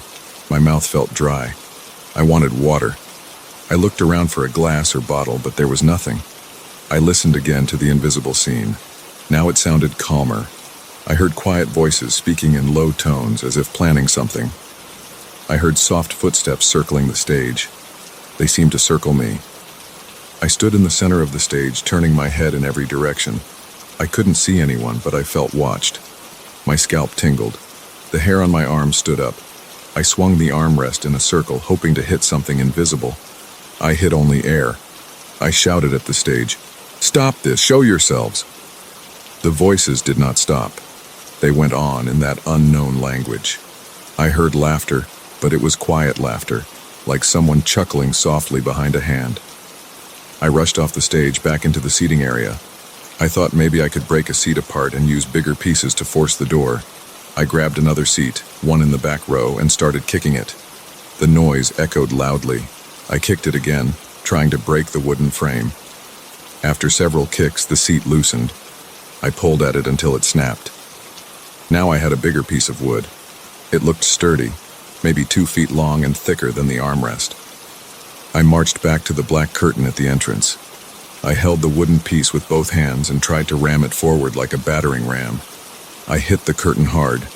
My wrists hurt from the impact, but the curtain didn't move. I tried again, putting all my weight into it. Nothing changed. I grunted, tried again. Still nothing. The whispering got louder. The words sounded angry now. I pressed my ear against the curtain, trying to make sense of it. It was no use. I felt frustrated and scared. My stomach hurt. My legs were shaking. I considered yelling at the audience members for help, but they were useless. They sat there like statues. I left the entrance and tried searching behind the rows of seats. Maybe there was a hidden door. I touched the walls, pushed against them. No result. I climbed over the last row of seats to reach the back wall. I slapped the wall with my open palm, felt for any loose boards. Nothing. The sounds on stage changed again. Now it sounded like objects being placed down, maybe boxes or crates. I heard scraping noises, tapping on wood. I turned to look at the stage. Still empty. The lights had dimmed even more. It was getting harder to see. I walked carefully to the side aisle, feeling along the walls, looking for a light switch or any kind of control panel. I found none. I returned to the center aisle. I stood there, breathing heavily, feeling sweat trickle down my back. I tried to focus on one thing at a time. I had a piece of wood in my hand. I had my phone in my pocket. I had my clothes on. Nothing else. I considered if I could climb onto the balcony. I looked up. There was a balcony section above. Maybe I could find a door up there. I climbed the small stairs leading to the balcony area. The stairs were steep and my legs felt weak, but I pushed on. The balcony seats were the same. The people sitting there were also frozen. I tried the door at the back of the balcony. Another black curtain hung there. I touched it. It whispered too, the same strange sounds. I tried pushing it. Same result as before. I kicked it. Nothing happened. I sat down in a balcony seat just to rest for a moment. My arms and legs ached. My heart pounded.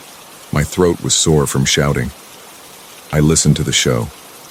The voices kept going, never pausing, never stopping. The footsteps came and went. I waited, hoping something would change. Nothing did. I looked down at the stage from the balcony. The spotlight was still shining on the empty floor. I wondered if it would ever end. I stood up again, walked down the stairs, and returned to the main floor. The whispering curtains, the frozen audience, the invisible voices, they all stayed the same. I tried circling the entire theater once more, feeling every surface. Everything was solid and unyielding. Time passed, though I had no idea how long. My phone's clock didn't move. I felt hungry and thirsty. I was tired. My head hurt. I knew I had to keep trying. I grabbed another seat, broke another piece of wood, kept hitting the curtain. It never tore. I tried yelling again. No one answered. The invisible voices never acknowledged me. They just continued their strange performance. I sat down, feeling my muscles ache, my hands trembling. The stage remained empty. The audience remained still. The black curtains remained sealed. The whispers continued. I kept breathing, my body tense, my mind stuck in that place waiting for something to give, hoping for a single moment of change.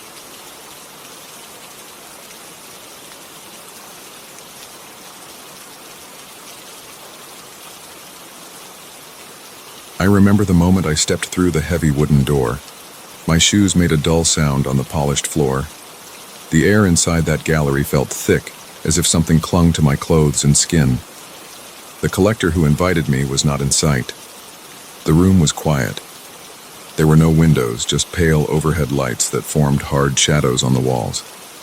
Every painting looked like a headshot, each one showing a human face in detail. But I recognized none of them.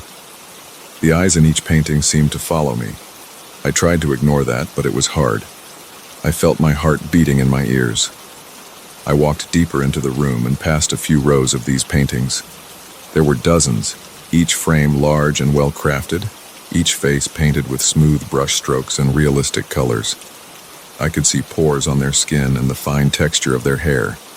Their eyes seemed wet. I stopped in front of one. The face looked like a middle-aged man with a thin mustache. He had dark circles under his eyes. I moved from side to side. His pupils followed me. It was not just the illusion of normal paintings. It felt like the man in the painting was watching me. I lifted a hand in front of that painting. I wanted to see if the eyes would track my hand. They did not move in a normal way. The gaze seemed fixed, but still it felt like it followed me. I felt my stomach tighten. I backed away. I called out for the collector. No answer. The silence felt heavy. My voice bounced off the walls. I rubbed my arms. The air was not cold, but I felt small bumps on my skin. I decided to find the collector in the other rooms. I walked along the main hall, looking for a door. I turned a corner and found a larger chamber also filled with similar paintings. They were arranged in neat rows, no names, no plaques, just painted faces, all different. Men, women, older, younger, all staring straight ahead. None of them showed any emotion. They looked blank, just staring forward, and yet I could not shake the feeling that they watched my every move. I saw a door at the far end. I walked toward it. The floor creaked under my weight. I pushed the door. It opened with a slight squeak. Inside, I found a smaller room with a single painting on the far wall. A small lamp above it provided focused light. I approached it slowly, feeling a strange heaviness in my legs. My eyes locked onto that painting. It showed a face I knew well. My own. My own face, painted with extreme detail, as if the artist had studied my features for hours. I saw the shape of my nose, the lines at the corner of my eyes, the shade of my hair. Everything was correct except for the expression. The face in the painting looked terrified. The eyes were wide, the mouth slightly open, as if caught mid-shout. The skin looked tense, as if stretched too tight. I brought my face closer. I did not remember ever making that expression. It did not feel like something I would do. My breathing got faster. I felt sweat forming on my palms. I stood inches from the painting, trying to make sense of it. The paint looked fresh, as if it had not fully dried. I could see tiny ridges where the brush had pressed harder. I smelled something faint, like oil and varnish. As I stared, I saw a slight movement in the painted face. The eyebrows twitched. It was not a trick of the light. I pulled my head back. The painted eyes seemed to shift. The mouth changed shape. I took another step back and hit the opposite wall with my shoulders. My heart rate shot up. The painted version of me moved again. The jaw dropped lower, the lips parted more. I reached up and touched my own face. My jaw was clenched tight, not open. I looked around for anyone else. The room was empty. The door behind me was still open. I took a deep breath and forced myself to step forward again. I wanted to check if I was seeing things. I leaned in. The painted face now had tears in its eyes. Painted tears, but they looked wet and real. The lips quivered. I felt dizzy. I blinked hard to clear my head. When I opened my eyes, the painting's expression had grown more desperate. The eyes darted from left to right. I heard a faint sound. It was low and soft, like someone whispering behind a closed door. I turned around. There was no one there. I faced the painting again. The whispering grew louder. It seemed to come from the walls themselves. The other paintings, the ones outside in the hall, also made sounds now. I could hear muffled voices like a distant crowd speaking in hushed tones. They spoke words I could not understand. The language felt broken or scrambled. My name might have been mixed in, or maybe not. I could not be sure. I stepped out of the small room and looked at the other paintings. The eyes in those frames moved now, following me in a more obvious way. I watched one painting. The face's eyes slid to the side as I walked past. Another painting's lips trembled. I saw a man painted with a scar over his left cheek.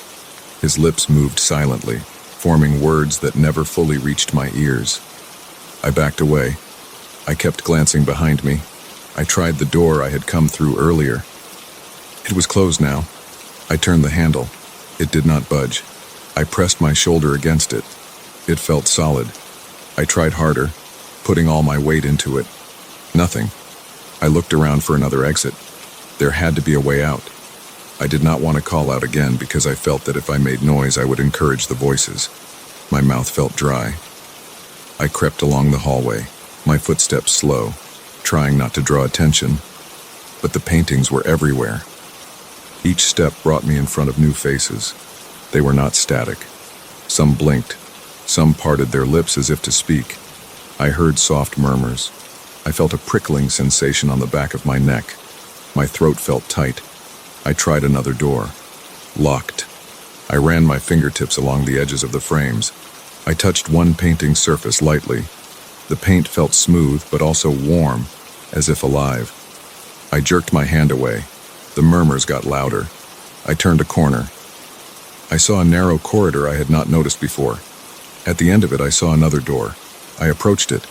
As I got closer, the whispers rose. They formed a kind of soft chorus. I could make out a few words. Trade, replace, escape. They spoke these words in uneven rhythms as if struggling to form sentences. I tried the door at the end of the corridor.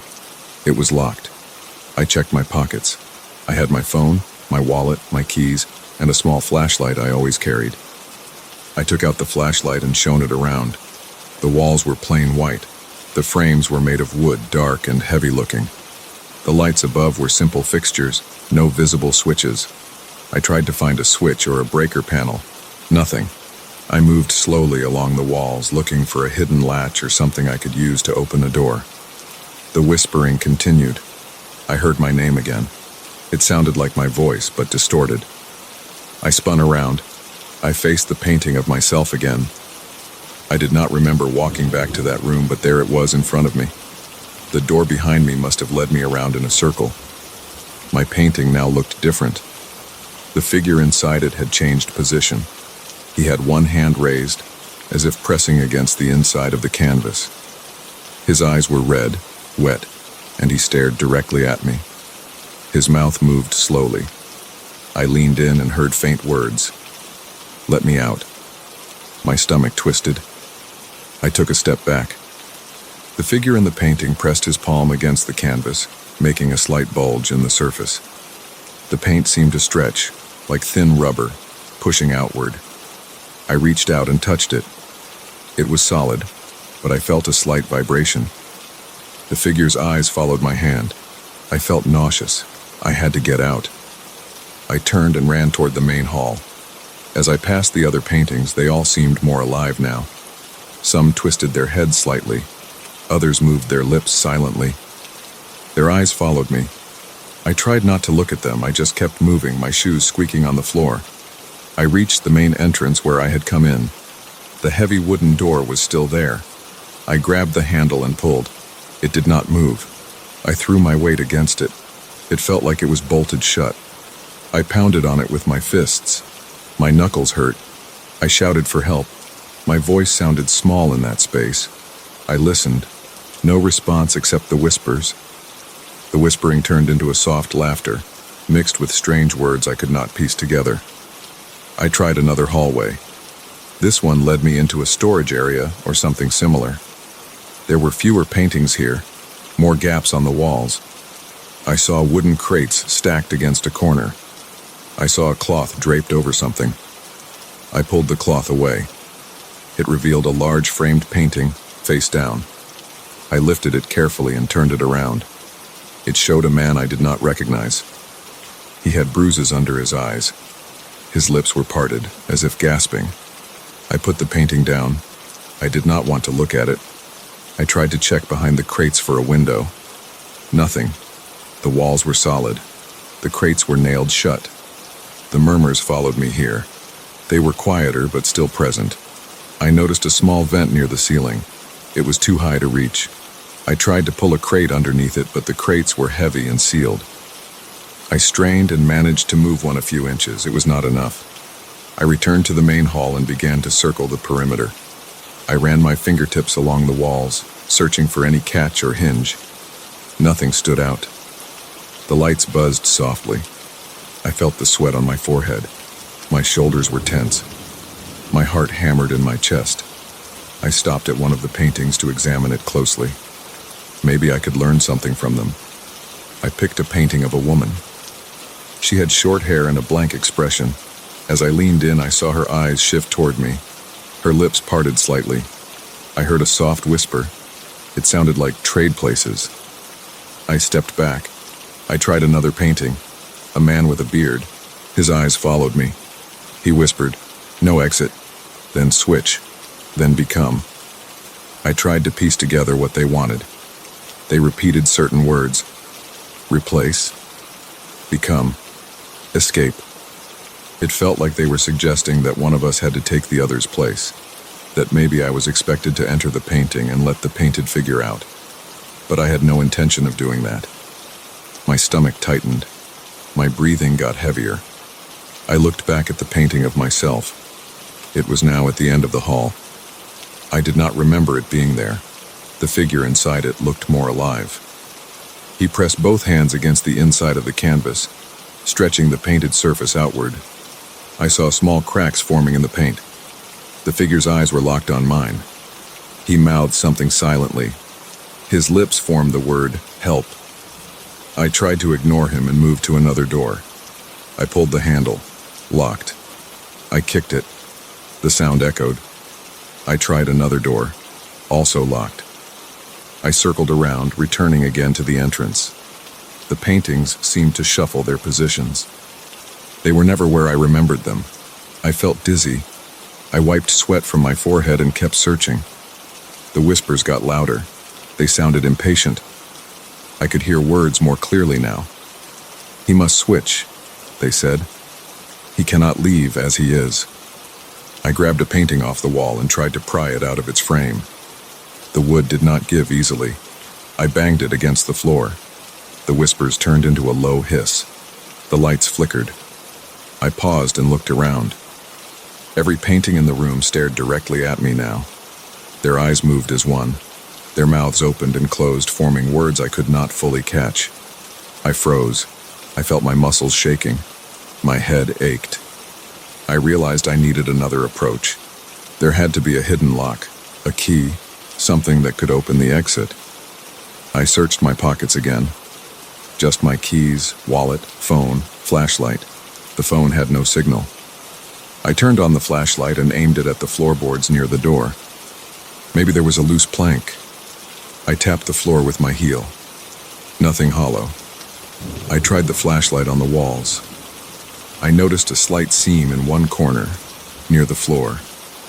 I knelt down and ran my fingernails along it. It was a small panel. I pried at it. My nails bent painfully, but I managed to get a grip. The panel popped open. Inside, I saw a thin strip of metal and a tiny lever. I flipped the lever. I heard a click.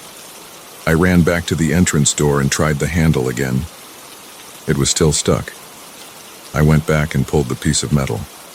It slid out of place. Another click. I tried the door again. This time it gave a little. The murmurs rose to a frantic pitch. I heard my own voice behind me. I turned around. The painting of myself was right there, a few feet away. He pressed against the canvas so hard that the surface bulged out, like a bubble about to burst. His eyes stared directly into mine. He looked desperate.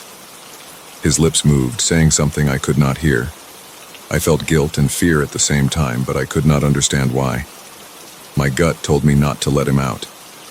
I grabbed the handle and pulled the door with all my strength. The door opened a crack.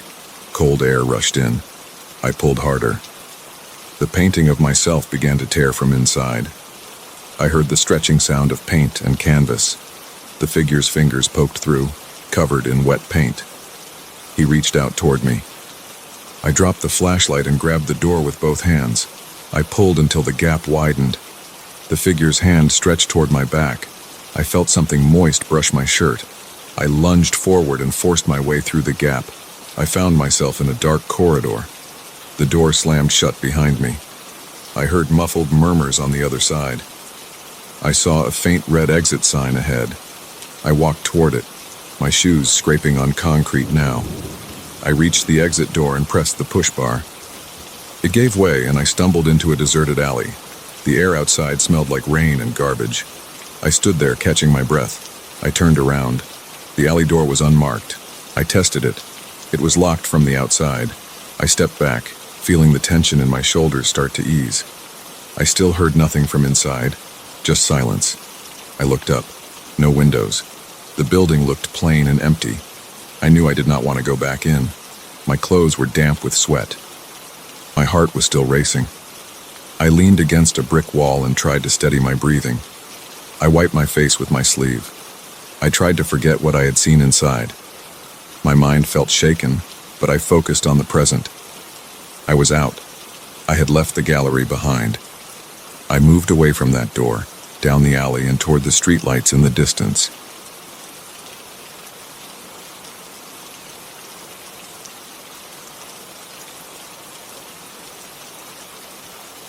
I arrive at the hotel after a long day on the road.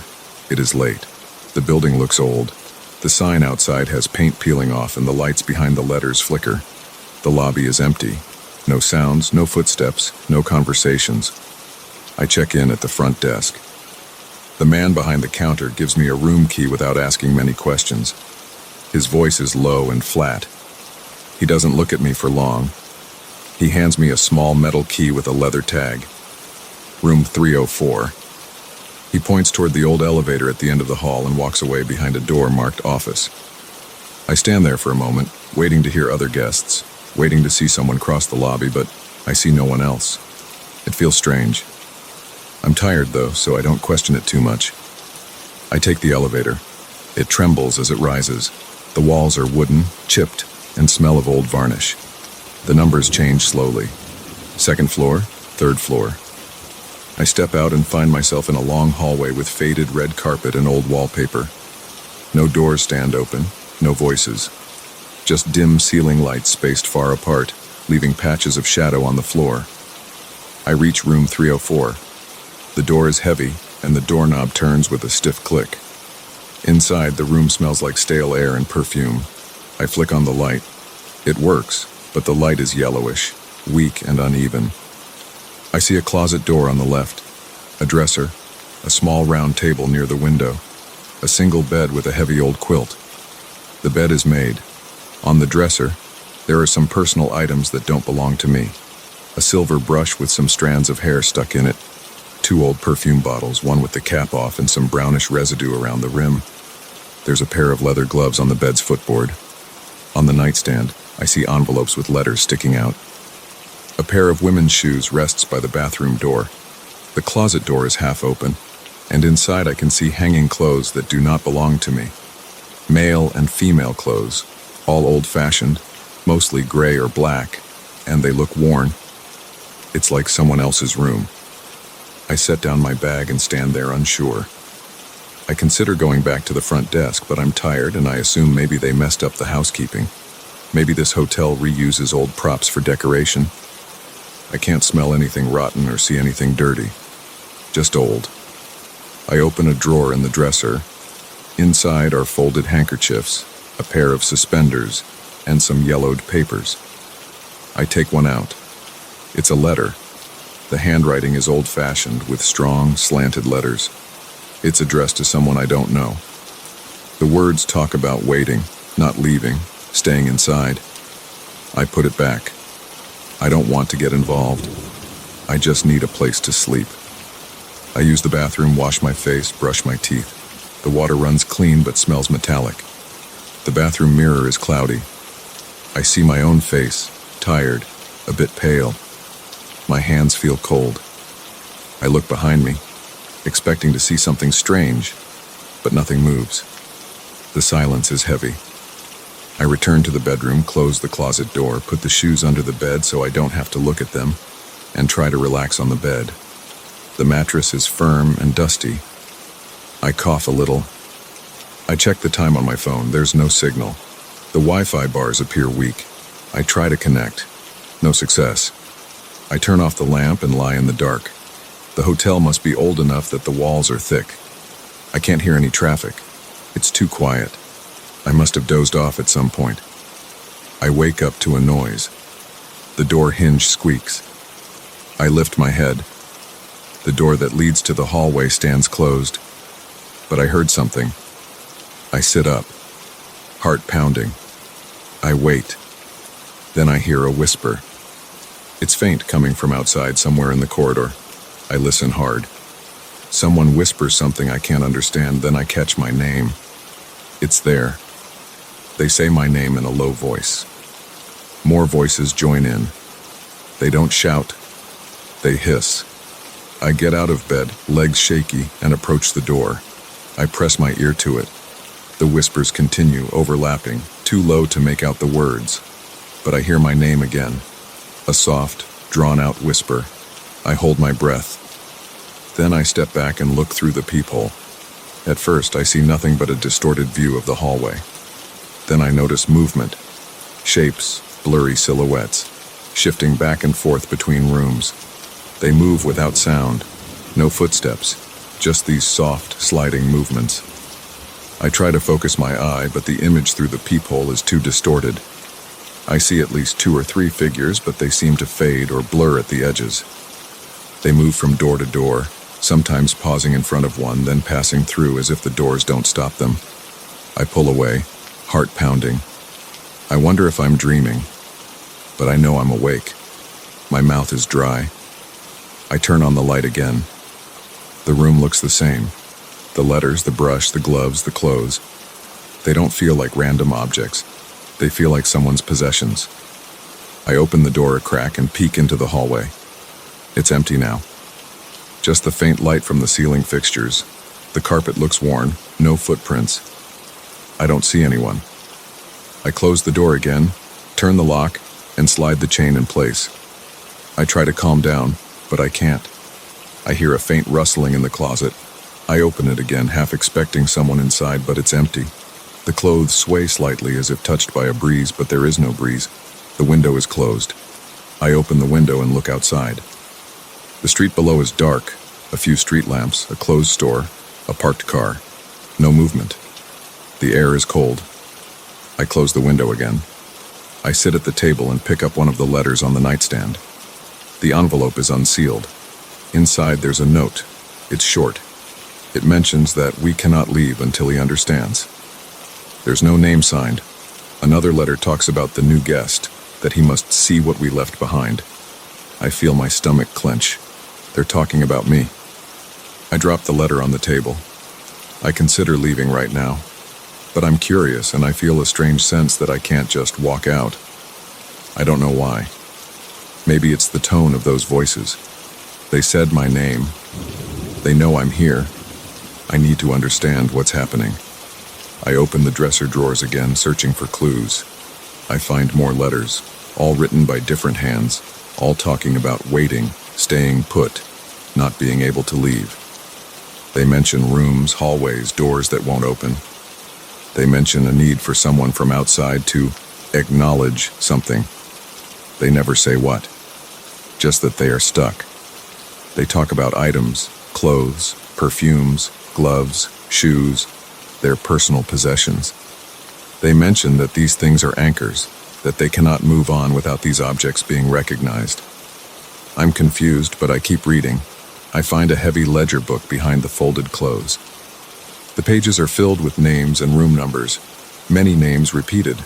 Some pages have deep scratches over them. Some names are crossed out. I see my name on one of the last pages, written in the same slanted handwriting, followed by a question mark. My heart pounds. I don't know what they want from me. They want me to understand, but understand what? The hallway whispers start again.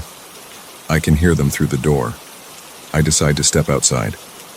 I need to see if anyone is at the front desk. I need to talk to that clerk.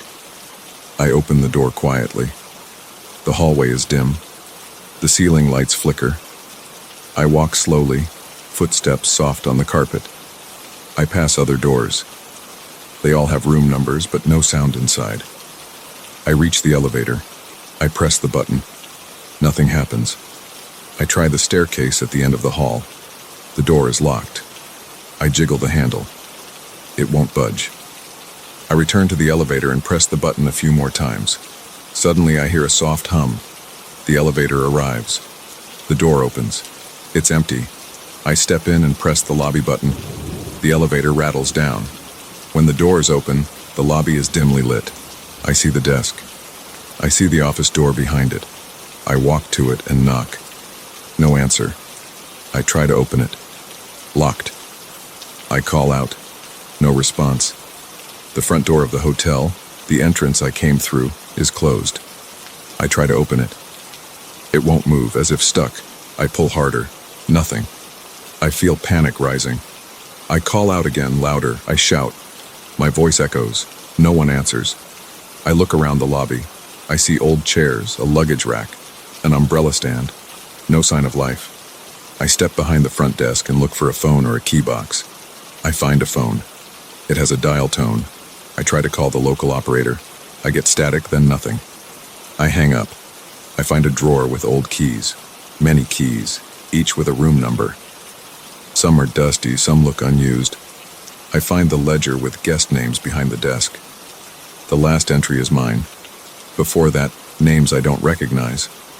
No one else for months. The entries stop making sense after a certain date. They mention guests arriving but never leaving. I hear a whisper behind me. I spin around. No one there. I feel the hair on my arm standing up. I step back into the elevator and ride up to my floor again.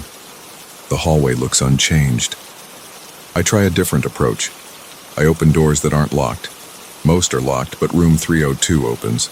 Inside, it's similar to mine. Different items. A hat on the chair. A cane leaning against the wall. Letters scattered on a desk. They say similar things. That they are trapped. That they cannot leave unless someone identifies what they left behind and acknowledges their existence. They say the items tie them to this place. They mention that the visitor must see them, must hold them, must understand that they belong to real people who once stayed here and never moved on. They do not mention death, only that they are stuck in a loop, forced to linger. I try room 306. Locked. Room 308. It opens. Inside, I find more items. Dresses, ribbons, jewelry, more letters. Always the same theme. They need help. They mention that I must speak to them, that I must address them by their names. But I don't know their names. The letters are signed with initials, never full names. The whispers in the hall increase. They sound annoyed. They repeat my name, telling me to return to my room. I walk back to my room and close the door. I face the items inside. I pick up the gloves and hold them. They are cold and stiff. I speak out loud, asking who they belong to. I get no answer. I sit on the bed and say that I see their things. I see their letters. I understand they are stuck here. I say I want to help them. My voice shakes. I feel ridiculous talking to an empty room, but something changes. The light flickers. The closet door creaks. A voice hisses my name again, softer now. I stand up and say that I will try to understand. I pick up one letter and read it aloud. It describes a person waiting in this hotel, not able to leave. It describes them losing track of time, of being forced to remain, as if the hotel itself held them. I say out loud that I acknowledge them. I say I know they were here before me. I pick up each item and hold it. The brush, the shoes, the gloves. I say I see them. I say I know they belong to someone who lived a real life. I say they are not forgotten. The whispers outside grow louder, then fade. I walk to the closet and touch the clothes. They feel dry and old. I say I recognize they were worn by real people. I say I know they are not just decorations. The voices shift. I can't understand their words, but they sound calmer, less threatening. I feel the doorknob vibrate. I step back and watch as the door swings open.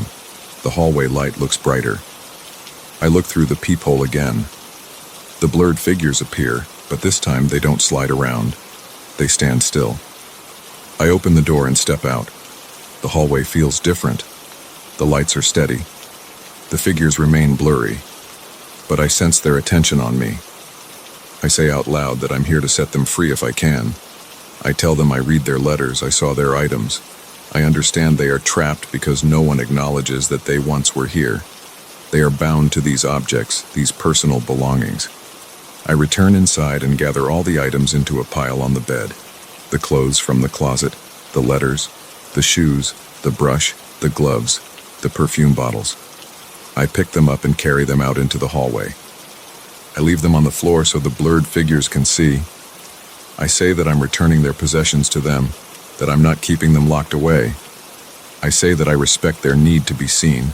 I don't know what else to do. The figures move closer. I cannot hear footsteps. I feel their presence like a shift in the air. The whispering becomes soft breathing. I watch them reach out, or at least I think they do. Their forms ripple. After a few moments, the items on the floor look different. They look less substantial, almost faded. The letters are blank now. The clothes look colorless. The blur of the figures intensifies and then they vanish. Just like that. No flash of light, no sudden gust of wind. They just disappear. The items remain, but now they look like old rags, ruined scraps. I pick up a piece of cloth. It crumbles in my hand. The letters are empty envelopes, brittle and blank. I feel a weight lift from the air. The hallway seems normal. I can hear a faint hum of something outside, maybe traffic. I walk to the elevator. The button lights up when I press it. The elevator comes, and I ride down to the lobby. The lights there are brighter now. The front door opens without resistance. Outside, the street looks normal. There's a cold breeze and a distant sound of a truck passing by. I look back at the hotel's sign. The lights still flicker, but now I see a reflection of my own face in the glass door. Calm, no longer pale. I walk away from the building, feeling my legs relax. I don't know what those figures were, but they were trapped. They needed someone to see their possessions and understand that they mattered. I don't question it further. I'm just glad I can leave. I head down the street looking for a place that's open, maybe a diner. I want coffee, something hot and normal. I keep walking and don't look back.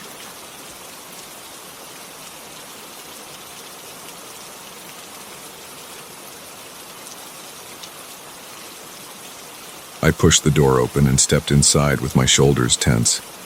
I had come to this place because someone told me it sold rare objects. I expected old furniture or maybe strange tools.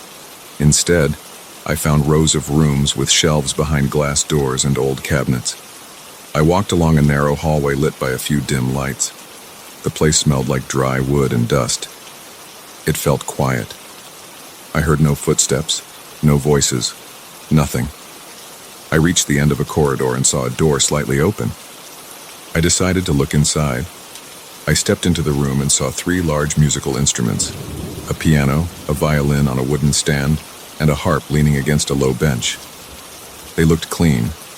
There were no scratches on the piano surface, no worn strings on the violin, no chipped wood on the harp. They looked new, as if nobody had ever touched them. There were thick curtains near the windows, and the floor was dark and shiny.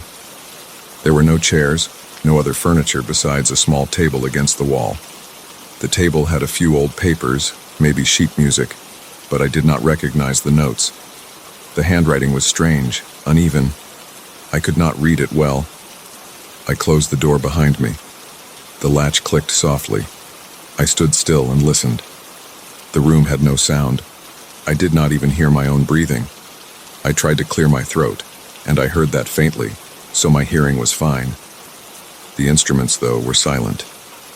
I approached the piano. I dragged my fingertips across its surface. The wood felt smooth and cold. I pressed one of the keys. It went down without resistance. There was no sound. I pressed another key. Still nothing. I pressed several keys in a row, pressing hard, then pressing softly, but none produced any sound. It was like pressing a key on a piano that had no strings inside. But the lid was closed. I lifted it. The strings were there, perfectly aligned and shiny.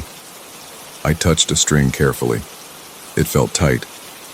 I tried plucking it with my fingernail. It vibrated under my touch, but I heard nothing. I stepped back and tried the violin next. I ran a fingertip over its strings. They were tense and felt right. I picked up the bow resting beside it.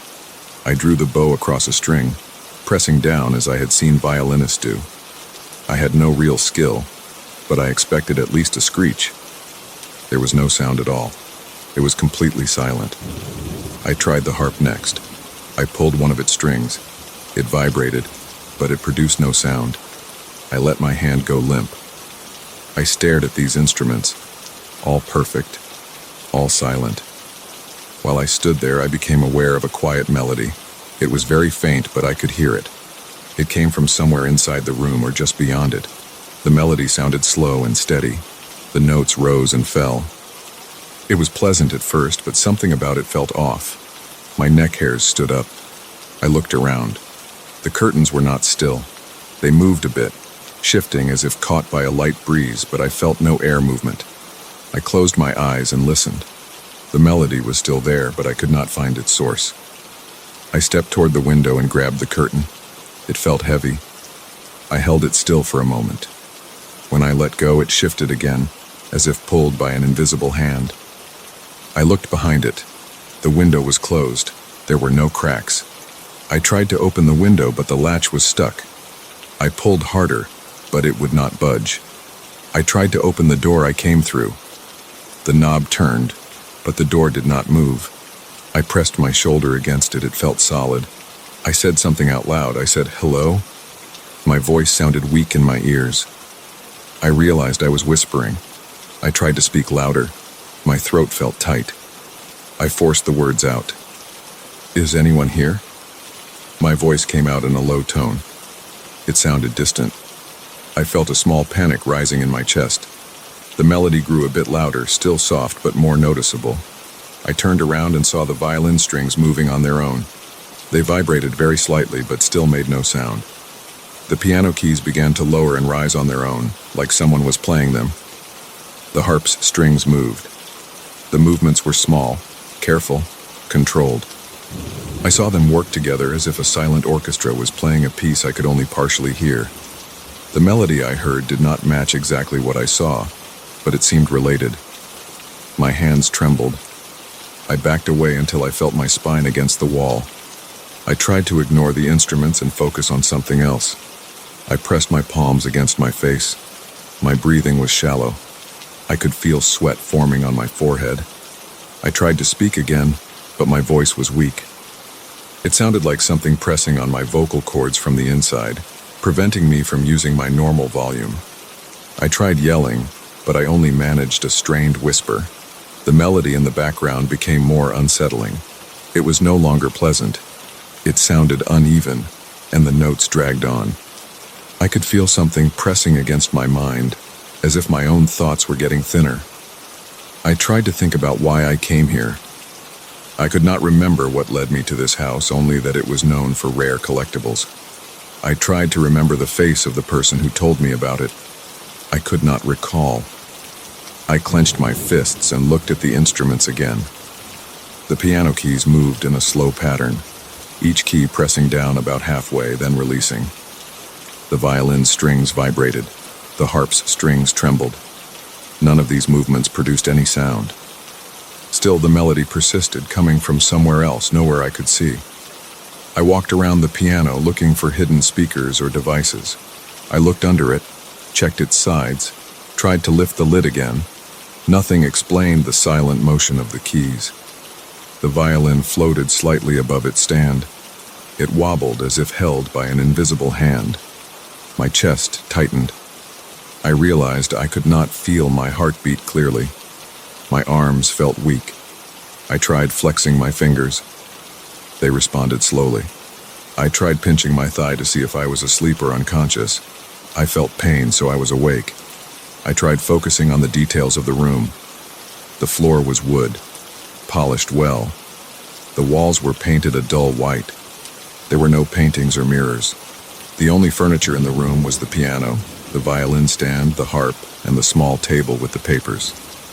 I grabbed one of the papers to see if it could tell me something. The notes on it were drawn by hand, but not in any standard musical format I knew. The lines were uneven. There were strange marks, shapes that did not resemble musical notes I recognized. I dropped the paper and heard it rustle as it hit the floor. That sound was clear. So inanimate objects could make noise. Yet the instruments were silent. This made no sense to me. The melody in the background became clearer. I could pick out a pattern. It repeated a phrase of about 7 or 8 notes, then paused for a moment, then repeated again. Each repetition sounded more intrusive. I tried humming to break the silence. My voice came out as a faint hiss. I tried stomping my foot on the ground. I heard a dull thump. That worked, so I could still make sound with my body. I clapped my hands. That produced a soft sound, weaker than normal, but audible. I tried speaking again. "I want to leave," I said. The words came out slow and I needed to push them out. It felt like something was grabbing my throat from inside. I approached the violin and tried to grab it. It jerked away from my hand. I stepped back and tried the harp. Its strings moved as I reached for them, pulling away without anyone visible there. I tried the piano keys again, pressing them down as hard as I could. I even tried to hit them. My knuckles impacted the keys with a dull sound of wood against bone. I felt pain in my hand, but no musical note came out. The melody in the background became louder in my head. It sounded sweet and calm, but I knew it was not calm. I felt unsettled. I felt as if I could not trust my own thoughts.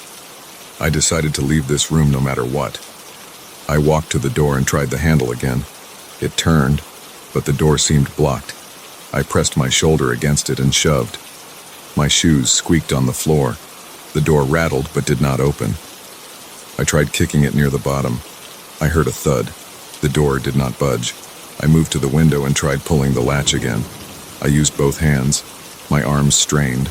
The latch bent slightly but did not open. I tried punching the glass. My fist hit it. I felt pain, but the glass did not crack. It felt sturdier than normal glass. I looked around for something heavy. The harp was large, but I did not want to touch it after what I saw. The piano was too big to move. The violin stand was small, just a piece of wood. I picked it up and tried hitting the glass with it. It made a hollow sound, not enough to break anything. I threw it at the door. It bounced off and clattered to the floor. The sound of it hitting the floor was soft, but at least normal. I stood still for a moment, breathing heavily. My neck felt stiff. My tongue felt thick. My ears rang slightly, but I could still hear that melody. The curtains kept shifting. I tried to see if there was any gap in the floorboards or ceiling. I found nothing. I tried pressing my ear against the wall. I heard nothing but that repeating melody inside my head. I tried walking around the room, feeling the walls with my hands, looking for a hidden door or a panel. After a few minutes, I found nothing. The instruments kept moving without sound.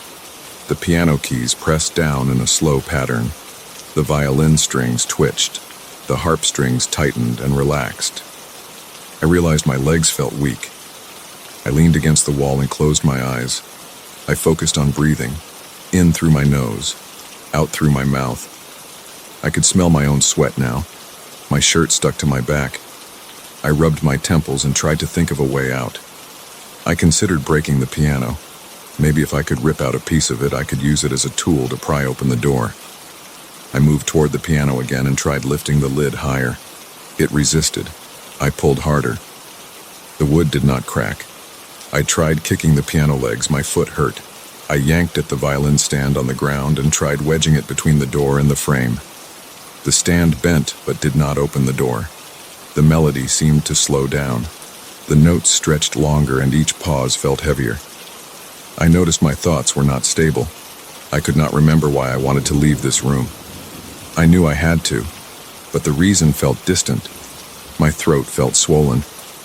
I tried to talk to myself. "I need to get out of here," I said. My voice came out muffled. I sounded like I was talking through a thick scarf. I slapped my own face, feeling the sting on my cheek. That was loud enough. The instruments never made a sound. They only moved. I decided to ignore the instruments. I focused on the door again. I crouched down and looked at the gap under the door. I saw dim light on the other side. I pressed my fingers into the gap and tried to pull. I could not get a grip. I stood up and backed away. I ran at the door and slammed my shoulder into it. Pain shot down my arm. I tried again. The door rattled. I tried a third time. Something cracked. I pushed again. The latch gave way a bit. I pressed harder, using my legs and body weight. The door creaked. I pushed again, harder this time. My muscles burned. The door opened slightly, enough for me to squeeze my arm through. I felt a smooth wall outside. I pulled my arm back and tried pushing the door inward. It gave another inch. I kept pushing until I could fit one shoulder through. I pressed my head through the gap, my neck scraping against the wood. I could see the hallway. There was no one there. I forced my whole body through the gap, bruising my chest and hips. I stumbled into the hallway and landed on my knees. I looked back at the door. It slammed shut behind me. I could still hear the melody faintly, but now it seemed quieter. I stood up and ran down the hallway. I did not look back. I tried a side door. It opened into a room with shelves of old clocks. I saw no one. The clocks were silent, and all their hands moved backward. I ignored them and tried another door. Finally, I reached the front of the house. The main door was unlocked. I stepped outside and closed it behind me. I stood on the sidewalk and looked around. The street was empty. I could see cars parked along the curb and a street lamp flickering. I took deep breaths. The melody was still in my head, but weaker now. I tried speaking. "Hello?" I said. My voice sounded normal again.